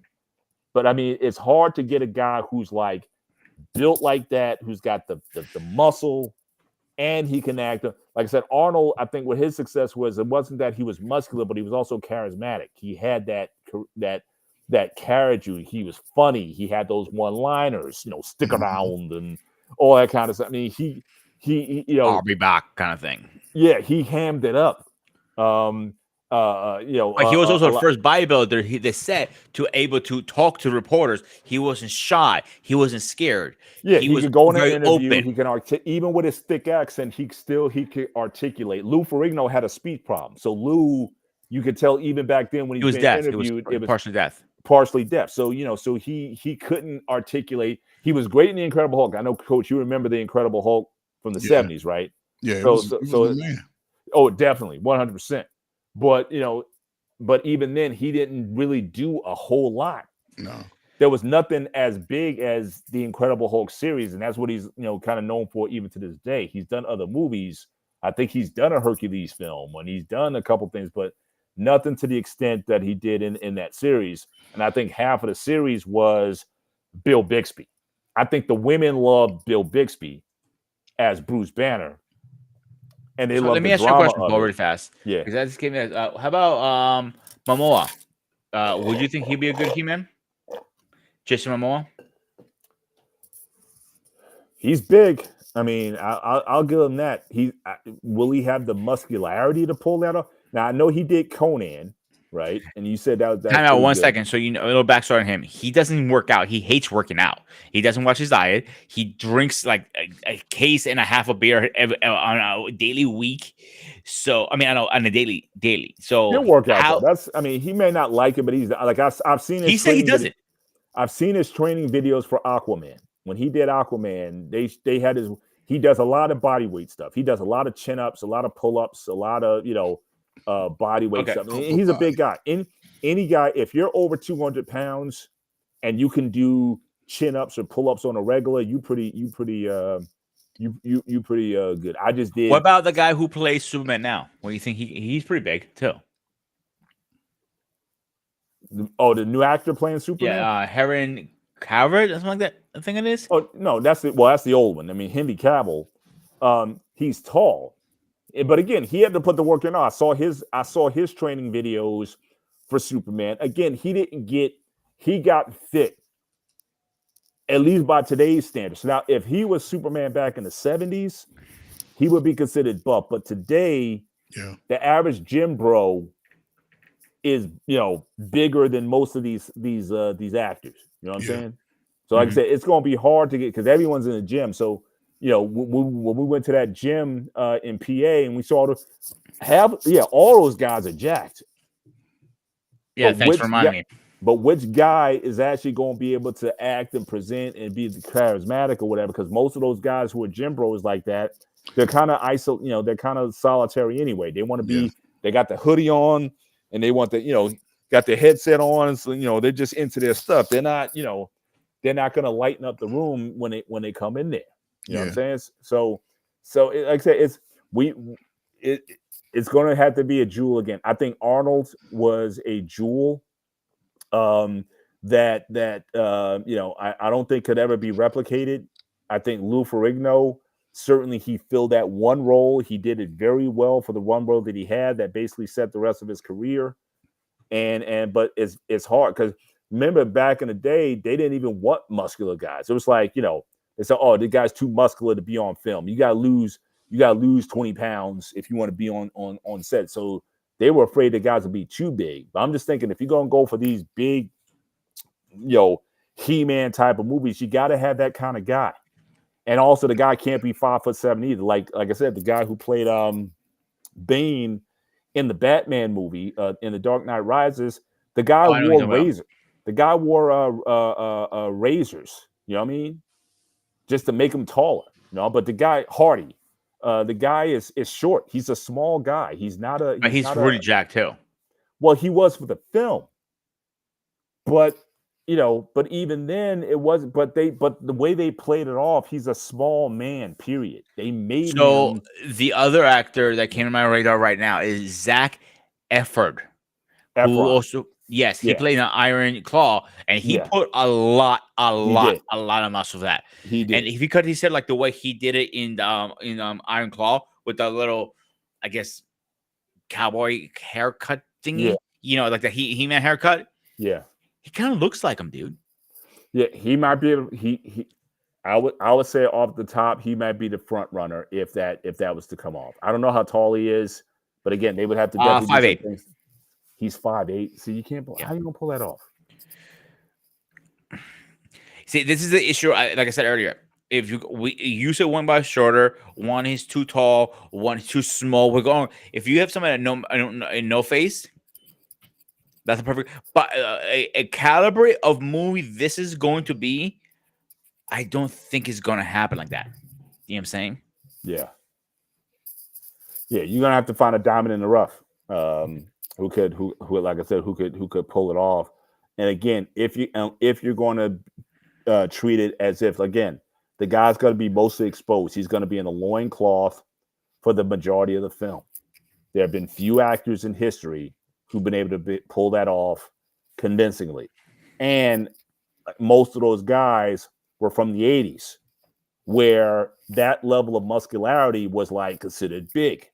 Mm-hmm. It's no longer big. I mean, look at any sport that you play today, right? Baseball, even football, guys were not as jacked as they are now. You had guys who were big, had the big belly like a football player, but now you even got the offensive linemen. They got shoulder pads for shoulders that look like shoulder pads now. They got traps that are running all the way up past their ears. You know what I'm saying? So I think to try to pull it off by today's standards to make it believable is going to be difficult.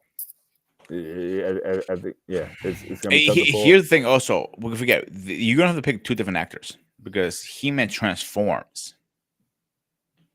Think about it. That's the thing. Absolutely. So you're going to have to do that Clark Kent Superman thing. So You need an actor that is similarly in two different actors. Well, they can do because remember they did that with Spider-Man, the first Spider-Man movie where they had the actor. They played him. They did CGI to make him look real skinny, but in reality, he put on a lot of muscle to play that role. When he was in the mirror after he got bit, he was in the mirror. He was flexing whatnot. That was the real guy. Get jacked overnight. Yeah, that was the real guy. The skinny, that was the CGI. So they put like a skinny body on him, and then they did the real. You may have to do something like that if you want to try to pull that off. I can't see. Hey, how you doing, Catelli? So I don't see how you can pull that off either. If you want to, and he also has to play it just like Christopher Reeve did or whoever. You're gonna have to play that two different characters. You know what I mean? So let me ask y'all this question.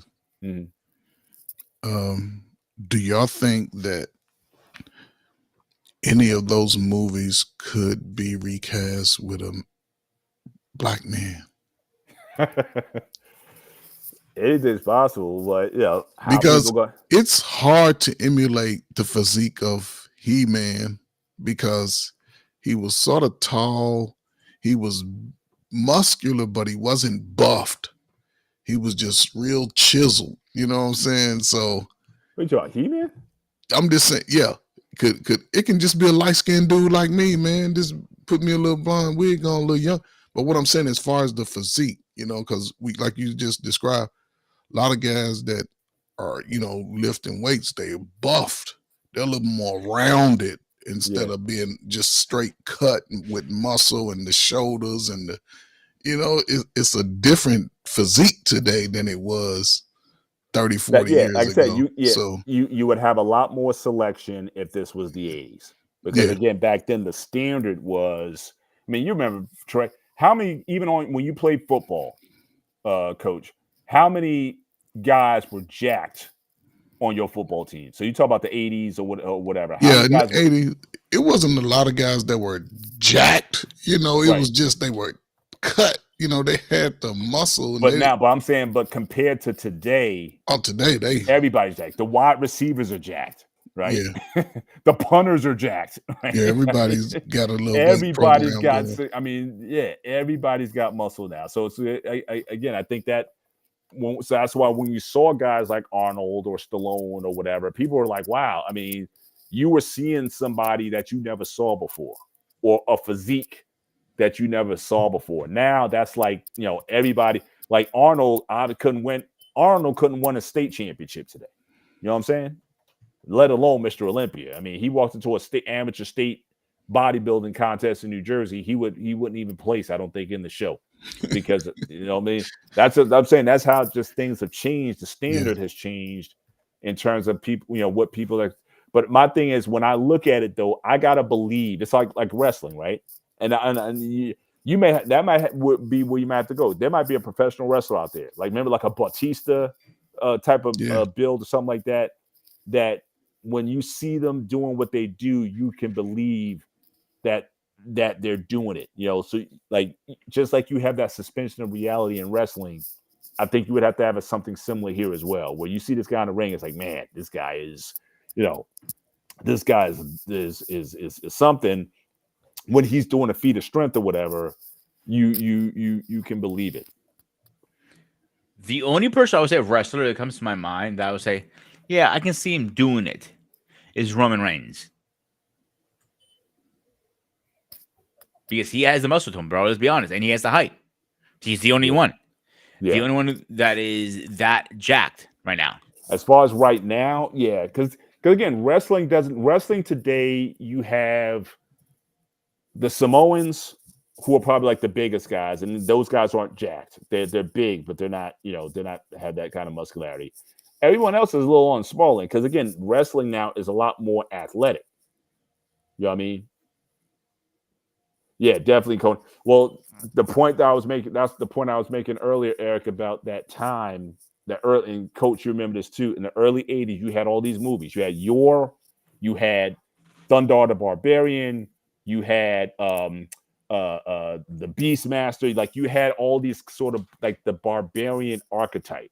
So you hmm had a lot of guys, they had swords, they carried, they were in tunics and they did, all the sort of swashbuckling type of stuff. yeah, So I think all of that. But even then, like I said, I grew up on a lot of those graphic novels that had barbarian type, like the ancient kind of time when there was like swords and they were fighting off beasts and monsters and stuff like that. So that archetype of the barbarian was certainly something that was, I remember in the 70s and all through the 70s and into the 80s until you got to live action. That's what I grew up on. The comic books, the graphic novels, that was all there.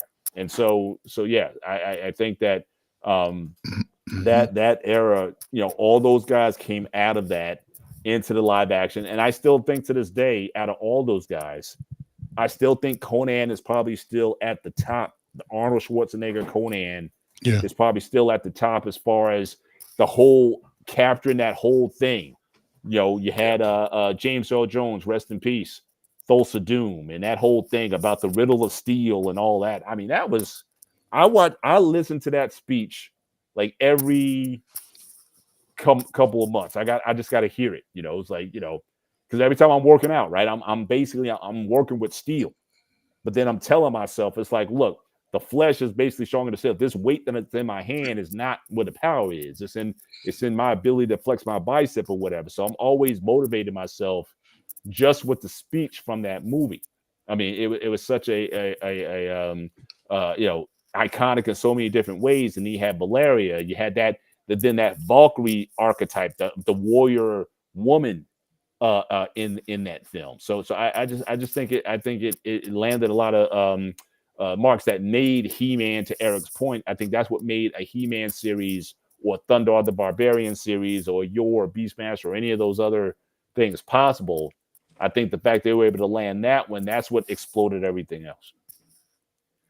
I totally agree with that. We had an explosion in the 80s with the Oh, muscle guys, the big guys. Bigger the better back then, if you yeah, remember. yeah, But we just realized it wasn't always a factor. Right. The big guys doesn't always win. And like Well, it's interesting you say that because that's one of the things I thought was refreshing about Die Hard, Bruce Willis, because again, when you had all those action movies, all those muscular guys, Bruce Willis, he was this small guy, but he was just like, he was so feisty, like he couldn't lose. So it's like, yeah, you can knock him down, but he would always find a way to win.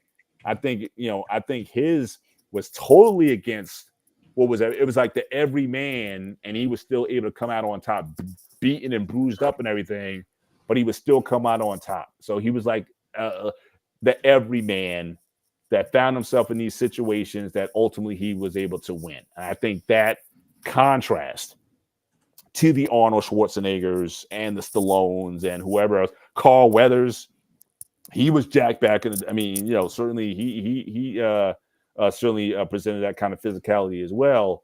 I think Bruce Willis was a total counter to all of that, and I think that's what made that franchise and series so successful.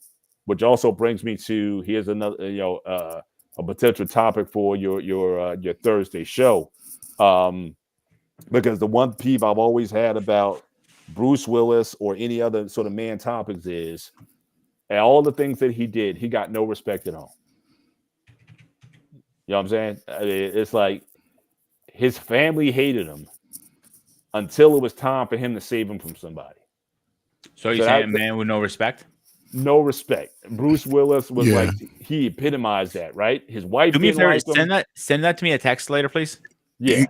I remember him in the movie with Damon Wayans. His daughter didn't like him. It was a problem Exactly. there. Almost every movie he played, he was the hero in the end, but throughout the movie, people didn't like him, which was sort of odd. And when you look at it's weird because I just saw Eddie Murphy's Axel F, his movie on Netflix. It's like Beverly Hills Cop 4 or 5, whatever it is. yeah, Axel Foley, Axel Foley, yeah.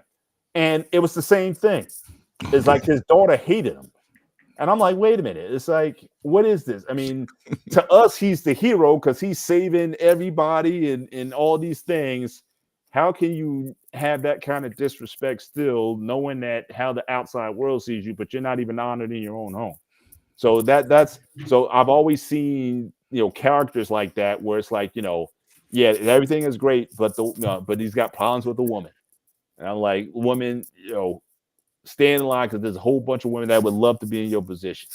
So that's always been a peeve of mine. But maybe we can chop that up on a future. So I used to call it the Bruce Willis or the John McClane syndrome. That's a good one, actually. John McClane syndrome. The John McClane syndrome. It's like, yeah, you the hero, but your family kind of treats you like you're nothing special. Yeah, you can say it. And that was. Right, but that was true. So I used to. But he has a very good point. Sort of what real life is. That's how it is. We get kicked around, but we still endure and have to. You can get Medal of Honor. You can get whatever it is, and still be treated like trash at home. It's just sad to me. So that was always the one thing that always bothered me the most. But I'll text you that. We can probably chop that up on one of your Thursday. Yeah, definitely topics for sure. So let me get my questions up because I never even touched any of the questions that I had. Where did I put my questionnaires? Man, those Gen X guys, man, don't you think they talk a lot? Only the guy whose name goes as coach. That's usually the guy who talks the most in here. Yeah, see, I can't out talk Mr. Bennett. He's a young Gen Xer. He still got a lot more lung breath than me. You're only a few months older than me, man. We're in the same. Yeah. I'm in the middle of the road. I mean, it's unique to hear, like when I heard guys our age talk compared to when we were younger. It's not so much all of this. Oh man, and it's like the glass is half full instead of half 100, empty. You know what I'm saying? Despite what our issues were growing up within our family, we still found a way to find light throughout the whole process, which is 100%. Unique compared to like my man groom his age, they like, man, the world just shitted on me. Everybody shitted on me. No, I'm just saying, grooming, how It's a lot of the perspective is a lot different. yeah. You know what I'm saying? Oh, absolutely, absolutely. I'm not gonna argue with that Yeah, one bit. I agree with you that's 100%. I find that to be I hear it all the time through through kids on my job when they talk. I'm like scratching my hand, like seriously, man, you guys think you have it rough. You don't even have it rough. Like when I came in business as a chef, if you fucked up, things get thrown at you. Hell, kitchen is how it was, legit. He, curse at you, like, what the fuck? Like I remember a chef took a fucking plate, and because I did something wrong, it was something so stupid. The way I garnished it, it was so stupid, very minor detail, like you couldn't tell. And he fucking shoved it in my chest. And we wear Yeah. white coats. He goes, "You have an extra coat?" Like, no, go home for the day. And I didn't get paid for the rest of the day. wow. That's how it was back in the day. Yeah. It's And definitely people like think they have it easy. Yeah. They have it easy, and they have it hard now. Okay, yeah, my ass. So Paul, Coach, we have two swords here. We have the Power Sword and the Sword of Omens. Let's chop that up a little bit. Let's talk about that for a minute. Go ahead, Paul. I know you guys want to say. I can see the gears rolling, and I know you Well, might it's not weird. do well. The only thing about those swords is that they weren't used as swords most of the time. That's one. You drew power from it and did things with it, but you didn't go and hack away. So first of all, I don't think they would allow it, right? On a children's TV Actually, show. I'm gonna push back. They do use it as that once in a while. They were using it like when Jarga came back as a ghost, Lionel threw it in the air, and it made the Sword of Omens into a ghost sword, and he had to use it against his best friend, now enemy, as the ghost, the Thundercat, another Thundercat ghost, bad guy. Mm-hmm. If you remember that, it was for like season 1 kind of thing. But again, it's a ghost, right? I'm saying you're not going to use the sword for what it's for. You're not going to go slash the guy and blood is going to be spilling out. You're not going to behead some guy and the blood is shooting out of the head. Oh, that's what type of shit you mean. I'm saying, yeah, that's what a sword is for. So the sword, it was more so, it was like a symbol of something, but He-Man would go like, by the power of Grayskull, and then the lightning and flashing would come, and he would transform, and then he would point at the Battle Cat, and he would transform, but nobody was getting cut up, which is the whole purpose of a sword. So if you want to talk about, their mystical abilities, that's basically what they were for. But, could it cut through? They didn't even show the swords cutting through rock, right? Because if you threw a big rock at He-Man, he would just punch through it and it would explode. But he never used his sword to even slice a rock in half. So, like I said, it was barely used for anything meaningful. And like I said, the one from the ThunderCats, yeah, he would. Most of the time he used it, it was mostly for, again, getting the vision of the inside of the look at the other perspective. But when did he ever go in there and cut his opponent down? They wouldn't allow that. I mean, again, it's a kid's show, so the violence of which is what a sword is for. I don't, you can look at a sword, yeah, it's nice and everything. You can look at them ninja swords and Kitagana's swords and all that, Kataji swords, whatever. Those things are meant like if you ever seen Kill Bill, that's what those are for. They're for taking things off, decapitation, going through somebody, all that. You're not going to see any of that stuff. So, from that perspective, it's like, yeah, I mean, they each did different things, but I never saw anybody got hacked with one. Yeah. So, in that, and I would like to see that. Now, if they were going to do a live action, I think both of these movies need to be R-rated movies. If they're gonna do any one. Oh yeah. I want to see, I want to see stuff get. I want stuff getting sliced. Yeah, the sword would definitely be used, brother. It'll definitely be used today. But you know what I'm saying. But even in the like, yeah, I mean, those movies, like I said, Sword and the Sorcerer and whatnot. I mean, yeah, guys got Conan when he fought the guys at the end. It's weird. He slashed the guy falls down, and then you saw this big thing of blood just come out of him. Yeah. It was That you every got to see. time. When he had the snake, he cut the snake. And now, again, I don't even think, even though this was like a 50-foot monster snake in the movie, I don't even think the ASPCA would allow that today. He took the snake, cut the snake in half, then he cut his head off. I mean, just like, you couldn't do that in the movie today. At least I don't think so. Brother Benny, why you think they couldn't do it today when every time you see a gun fired at somebody, it's like splattered? Like I think, look, I think, I was, I was I'm saying watching. I'm saying animals. When do you ever see animals get like? The only time, last time I saw an animal get That'll taken be out in the different. film was Napoleon. Yeah, I that'll think be different. there was like a bomb thrown in No, the. It doesn't no, happen often. no. Well, I saw it on the movie. It was about a horse. The guy, he owned a horse as a a young what's when a horse is young. He was living with his mom and dad. War horse on War Horse. Yeah, you saw all of these horses getting mangled. Then so But some of them just died because they worked them to death. They barely fed them, so they would just die off the field yeah, and all that kind of stuff. but I think today's climate, man, as much gory stuff as they show on TV today and movies today, I don't think it could be I think it would be sort of an honorable scene if like say if somebody was on a horse or something. Or yeah, it's hard to think that all the stuff that they show, they wouldn't show just, an animal getting, yeah, it's hard to say. It all depends on who's making the movie. I'm gonna actually agree with Coach down Yeah. there because I have everything we see these days, like blood, rape, drugs, exorcisms, whatever. Honestly, like even the R. I won't even say the word. I don't want to get you demonetized or anything, but the R word. How many movies today do you see that got that literally going on in it like that? Now, I remember in the 80s. Remember those Charles Bronson movies? What's that? Death Wish. You remember that? Death Wish 2? Now, that movie had a R scene in it that was brutal. I mean, these dudes got on the maid, and they tore this maid up in a way that was almost like, I'm thinking this must be like an X-rated film because, I mean, it was so graphic. I don't see those kind of movies being made today. I just don't.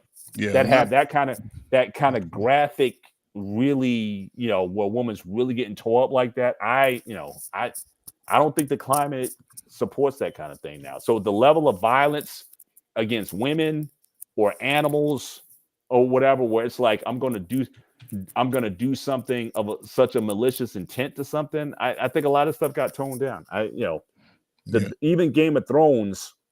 Where did you see a level of a lot of that stuff was implied, but it was never shown.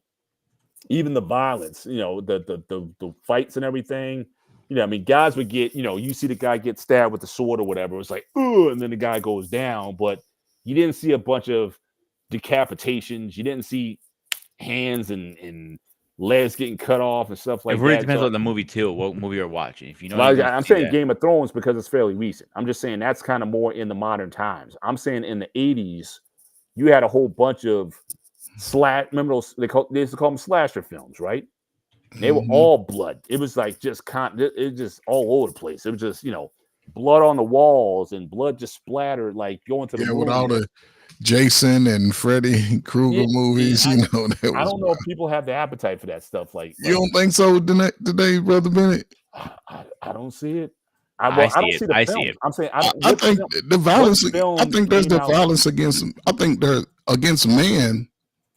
I don't think they'll ever stop that because I was just watching the Last Blood, and I'm telling you, the scenes that I saw towards the end, I'm like, wow, it was.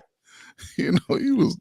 It really depends. Now, it depends on the movie. That's what it comes down to. If you know it's going to be an action-packed movie, prepare something can be twisted up a little bit. That's how it is supposed to be. It depends. Like I said, the men I agree with. Men on man violence stuff, war movies and stuff. I think you'll always see that. Especially if it's a war film. I think they're much more graphic than what they're showing now. But I'm talking about violence against women or rape scenes against women or pets or animals and stuff. I think a lot of that stuff you just won't see. Yeah, I agree with that. Especially like you said today, going forward, it'd probably be But you remember those Bronson films back in the Charles Bronson Death Wish them films, 5 all the way. but they were like, I mean, man, I mean, it's like I was like, Dirty Harry movies and all that.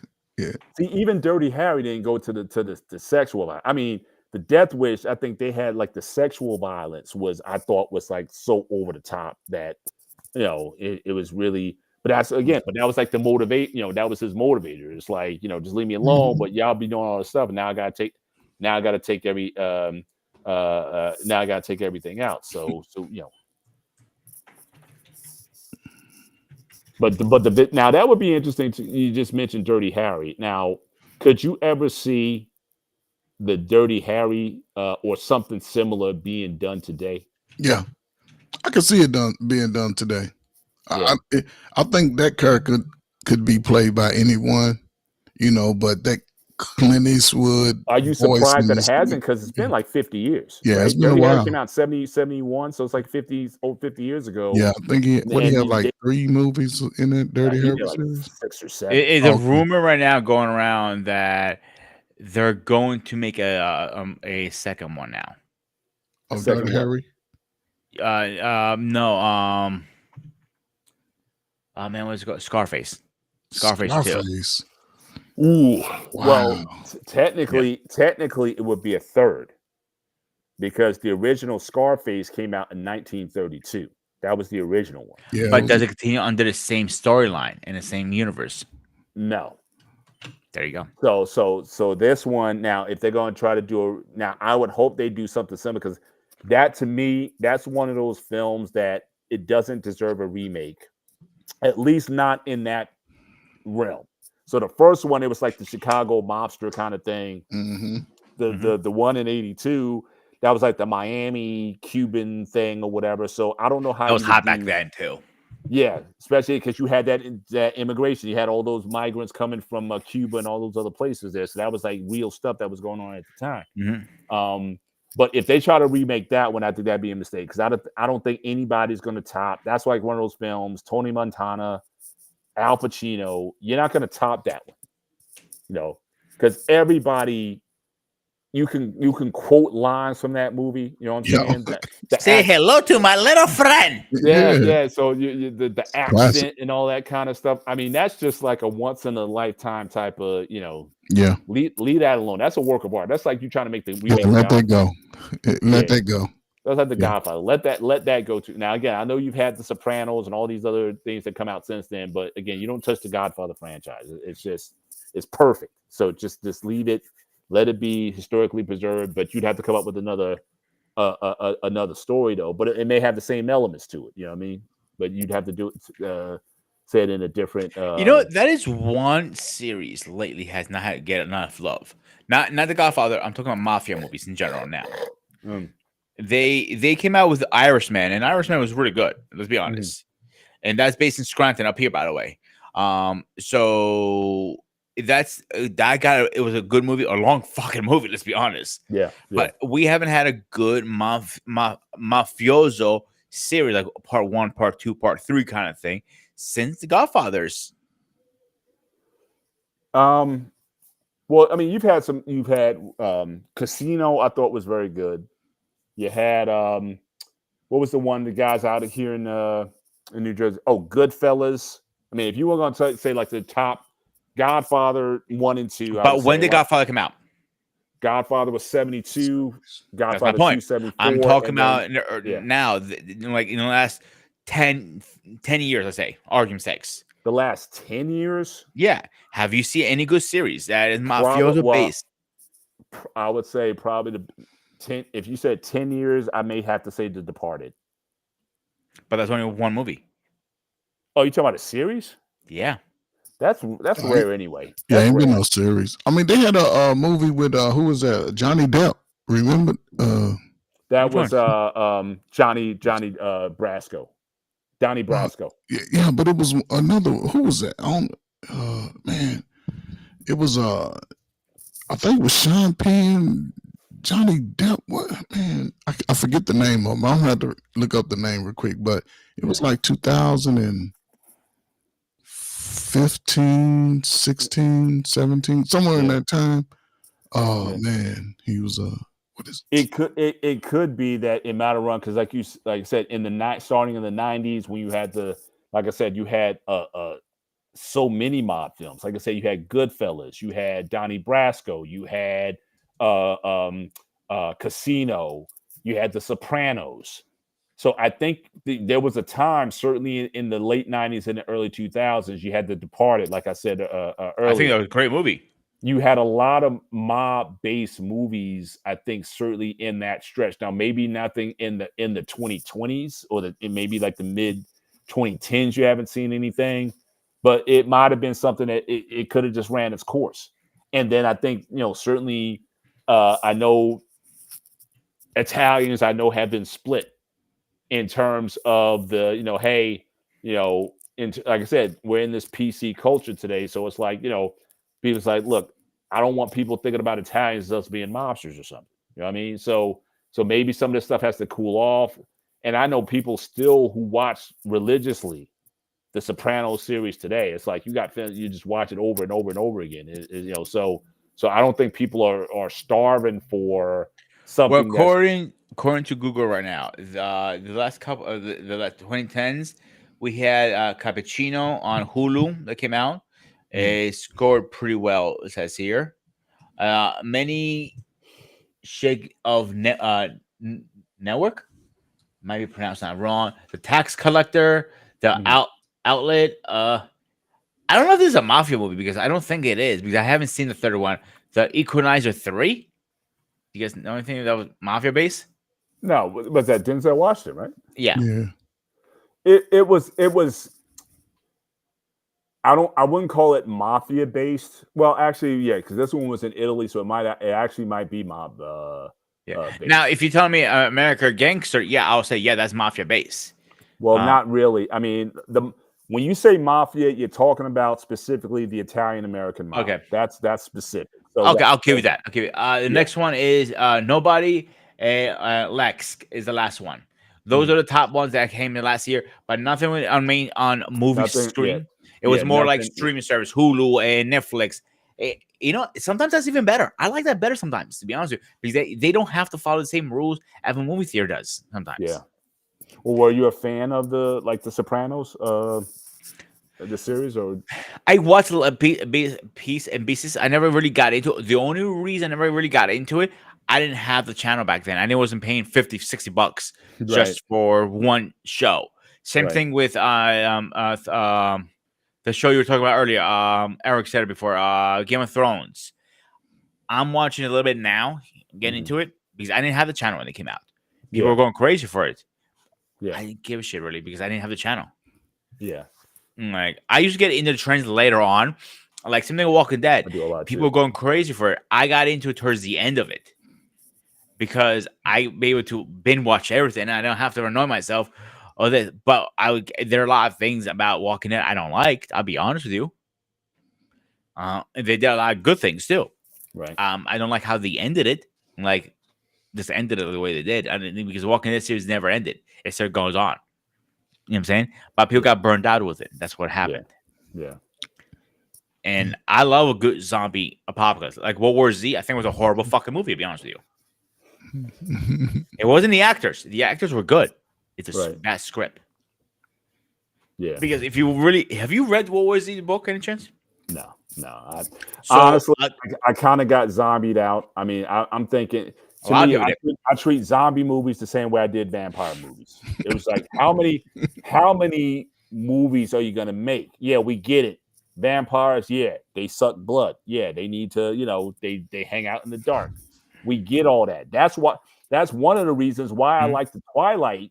Now, again, I know some people didn't like the Twilight series. I liked it in part because they threw away some of the tropes that typically went with the films.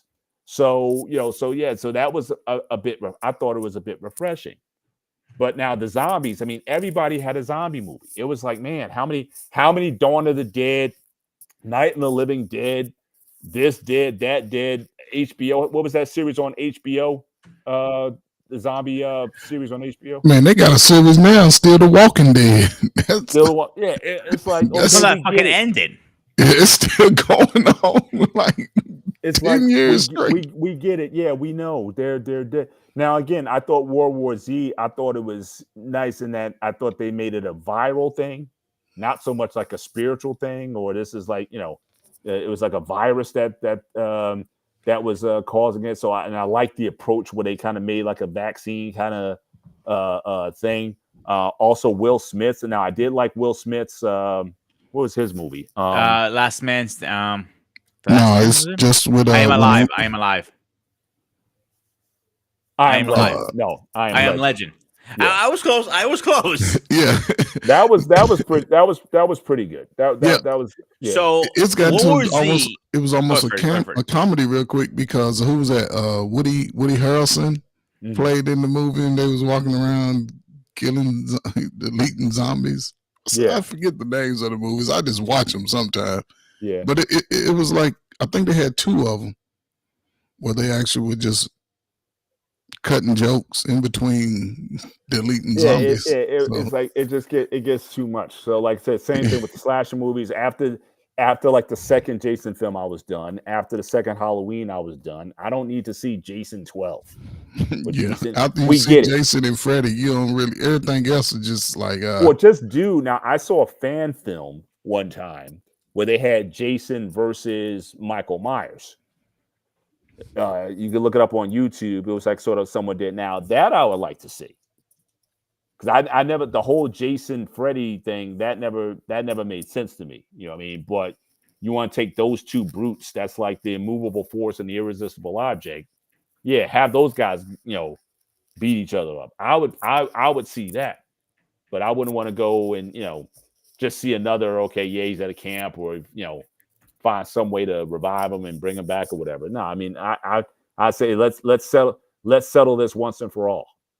Who the yeah, baddest slasher is. So you get those two going yeah. at it, and the winner is or maybe they may both kill each other at the end. That'd be a way to end it for So everybody.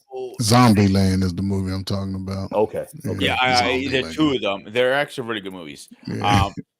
The thing with World War Z, the original World War Z was supposed to be a reporter taking statements on people who survived the Z war, the zombie war. But they went on a different direction. That's why a lot of people didn't like it as much. It wasn't a bad movie. It was a best fucking script. The acting was incredibly good. We had one of the best actors in there. It was just stuff like that. But again, it's just one of those things. It is what it is. I feel like some movies get over. What's the word I'm looking for? Overrated. Yeah, pretty much. Like they push so much of the movie in your face, like Yeah. zombie, zombie, zombie, zombie, zombie, and you get fatigued to the point like I don't want to hear another fucking movie because I'm gonna puke fucking zombie guts out of my fucking ass when I hear one more. It Yeah. gets way too much. Same thing with slasher movies. There was like slasher, kill, kill, kill, kill, kill, stab, stab, stab, stab, stab, stab, stab. Like, okay, we get it. That's what a thriller is. They did those paranormal activity movies for a while. It was like goblins, all this stuff, like ghosts. Remember when they got paranormal activity movies came out. I don't watch them anymore because it's against what I believe in Yeah. Christ. But those, if there's literally a video camera, somebody's walking around, and all of a sudden this weird shit happens, and you don't see nothing, but towards the end you just say, "Oh, a demon took her body," Yeah. and that's the reason why I don't personally watch that stuff because it's very demonic. Yeah. Well, that's the thing with Hollywood. Also, it's like they find a formula, and then they just run with it. It's like, oh, this what's the hot? I've heard of the show. I don't recall seeing it. You might have shown it to me back in the day, but I never Near Dark. I don't know if that was I never that heard of vampire it. movie or a zombie movie. I don't recall off the top. But as I'm saying, but people if they find something, if it's hot, we're gonna run it and we're gonna bury it to death. And then you always have a fan base that can't get enough of it. So again, you get that fandom that's into that genre, and you got an audience when it comes out. It's just like the Fast series, right? As much as I've been done with the Fast series probably since 7, and I don't need to see another one ever. Okay, But so they'll always get their fans when they decide to release another one. personally, I will not pay money to see any fast movies anymore. But when they come on Prime or something for free, I'm gonna turn on and see what's up with it, Mm-hmm. watch it, and I'm like, okay, I watched it. I'm good. I can move on with my life. Yeah. But it has to be nothing. I have nothing else to watch. I have no movies. I'm all caught up. Whatever. Catch up is the hard part. That's like I can't even catch up half the shit I'm behind now. Tell me about it. Yeah. But that is my point. All right, let's get our final thoughts in. You go first, Paul, Mr. All right. President. So again, good discussion. I just going back to what I was saying earlier about the barbarian uh hero archetype. Um, it definitely, just in this discussion, it definitely reminded me of everything I used, again, read up on growing up. A lot of the graphic novels that I read, the heroic figure in the loincloth with his warrior Valkyrie wife or girlfriend or whatever, and going after stuff. And then you would have like the wise guy and whatever um things that he needs to overcome. So again, whether it be Conan, whether it be Yor, Thundar, that whole series. So again, the He-Man series epitomized that. And like I said, I thought the ThunderCats series wasn't as, certainly not in that vein. I mean, obviously you have the hero type, but again, I always thought of them more like a team sort of concept, more so than the barbarian, who was kind of, even though he had companions, it was still he was kind of like a loner to an extent. So it was good just to go back and just think about that time, especially in the early 80s, when you had all those type of archetypes and characters being fleshed out. And I'm just wondering today that, I don't know if the climate is such, would people still go for that kind of character archetype today? How would it go, whether it be in the Netflix series or some streaming series or live action film? What would be the hook? What would be to get people to kind of go in again? I mean, Conan, the 82 movie is, I think it's probably still the most successful. Conan the Destroyer, the second one, wasn't as crazy about that one as the first. But I think that you have a lot of, you know, that archetype, or the way it was crystallized by Arnold, I think is still the best that has been rendered. And I think that allowed all these other characters, including He-Man, to certainly come to the floor. If they're gonna do it, again, I like the idea of using an unknown actor, but again, somebody who's got the physicality to pull it off. Um, I think that's going to be important. So who's going to be able to do that? Who knows? And even if they did do it, I certainly don't see them doing like a blockbuster type of thing. It would have to be maybe a concept film, maybe on Netflix or something, or some streaming platform, and then maybe they can blow it into something bigger down the line if it takes off and is popular. But you never know what's going to happen in these times. So we'll see what happens. Well, first of all, let me say, give a shout out to all my Gen Xers who understood what physicality was, who continued to understand it, and had you know, I guess you can say animation that really gave a life story that motivated you to want to be physical, want to be physically fit, and to this day, I think Brother Bennett can attest to it. We try to hold on to it because we try to keep those guns nice and strong for these young cats, just in case they want to jump or be froggy. But I've always held on to that time, as far as taking movies, whether it was series of a movie or just a particular movie, and learn from them. Whether it was a scary movie character, to a series of revenge characters or just being a hero in the end. I think movies will take a turn in the future just to be a little bit more engaging to the newer moviegoers, especially as young people get older and start venturing to the movies themselves.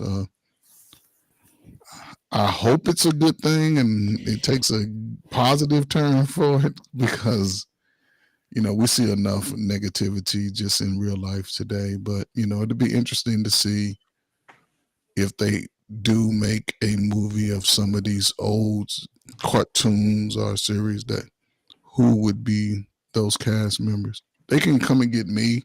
I need somebody to get me in a little better shape, get my pecs and my deltoids right and my abs right. But it's just interesting to see, man.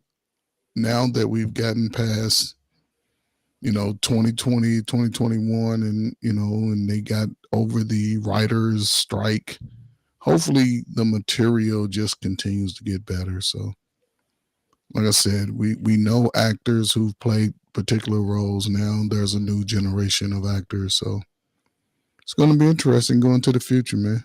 Me, I haven't been to the movies in maybe 5 years or so, maybe longer. I forget the movie I went to go see, but hey, if there's a good movie coming out, yeah, I might show up. Me and my wife make a little date night. She likes the movies. Me, I can wait till it come out on DVD. But they're doing away with DVDs. That's why you don't see them in Best Buy no more. Everything is streaming now. So yeah, just make it a date night. Maybe just sit up on the couch and watch a good series of some zombies or something. I am surprised though, before I go, that I didn't see any new movies that fit the horror genre as Halloween approached. It may have been some, I just didn't see any trailers or anything. So I'm just surprised about that. So hopefully next year, we'll start seeing a little bit more diversity in the movies and make it really interesting, And yeah, let's put it to rest. Jason versus Freddy versus Jason, Michael Myers, and Freddy. Put them in a script together and see what they can do. So, yeah, salute. All right. So that was an interesting conversation tonight. I got curious. It was a very interesting conversation. I did enjoy it very well. Let's do a quick schedule update and let's see where we're at after that. Let me get the page back up. Tomorrow we are talking about Power of the Beers in the gray area. And it's a perfect time because I had a new package come in the mail today. I was very excited for it. So a beer product. So an old school review came back. Let's put it this way. We'll talk about it tomorrow. Don't worry about it, Paul. I'm gonna educate you a little bit tomorrow. Don't worry. On Thursday, we're talking about why do we cheat? The question of the day. Ferg, I expect you to be there this time. I'll be there. Yeah. I'll be there. You said that last time and you never showed up. Hey man, listen, I'm trying to get my closet finished, man. I'm down to the point when I'm ready to sand tomorrow, man. So just bear with me. I'm trying to get it finished so I can get out. Did you ever get the job at coaching the girls thing? No, man, I did not get that job, man. The athletic director went back to his old school, and the new principal came in, and things just fell apart, man. So once I get my closet finished, what happened? All right, you froze for a minute. You're good. Yeah, I'm froze. I'm sorry. Yeah. So we gotta talk off the air in a minute. So while we cheat is next Saturday. This is the episode I've been looking for a while. I've been excited for this episode. I'm a huge Star Wars fan. I have a Star Wars tattoo. Yes, we're talking about Star Wars next week. Was Anakin the real chosen one? And that is the question of the night next Saturday. Angry Elf from Pop Culture Warriors should be joining us. He is a Star Wars addiction guy. His collection is so fucking big. I don't know where to start, where not start. So he's supposed to be coming. I gotta remind him. And I'm gonna leave it to there because I gotta talk to. I want to see if Angry Elf can come on the next day on Sunday on the gray area. But I gotta speak to him because his schedule is weird with his job and everything. Well, except that, Paul, anything else? He's good. Coach? All right. As always, this was the Spartan SQ Network. I am a Ghost of Sparta. He is Mr. President. Election day is coming around the corner, guys. Make sure you vote for him. Coach, as always, stay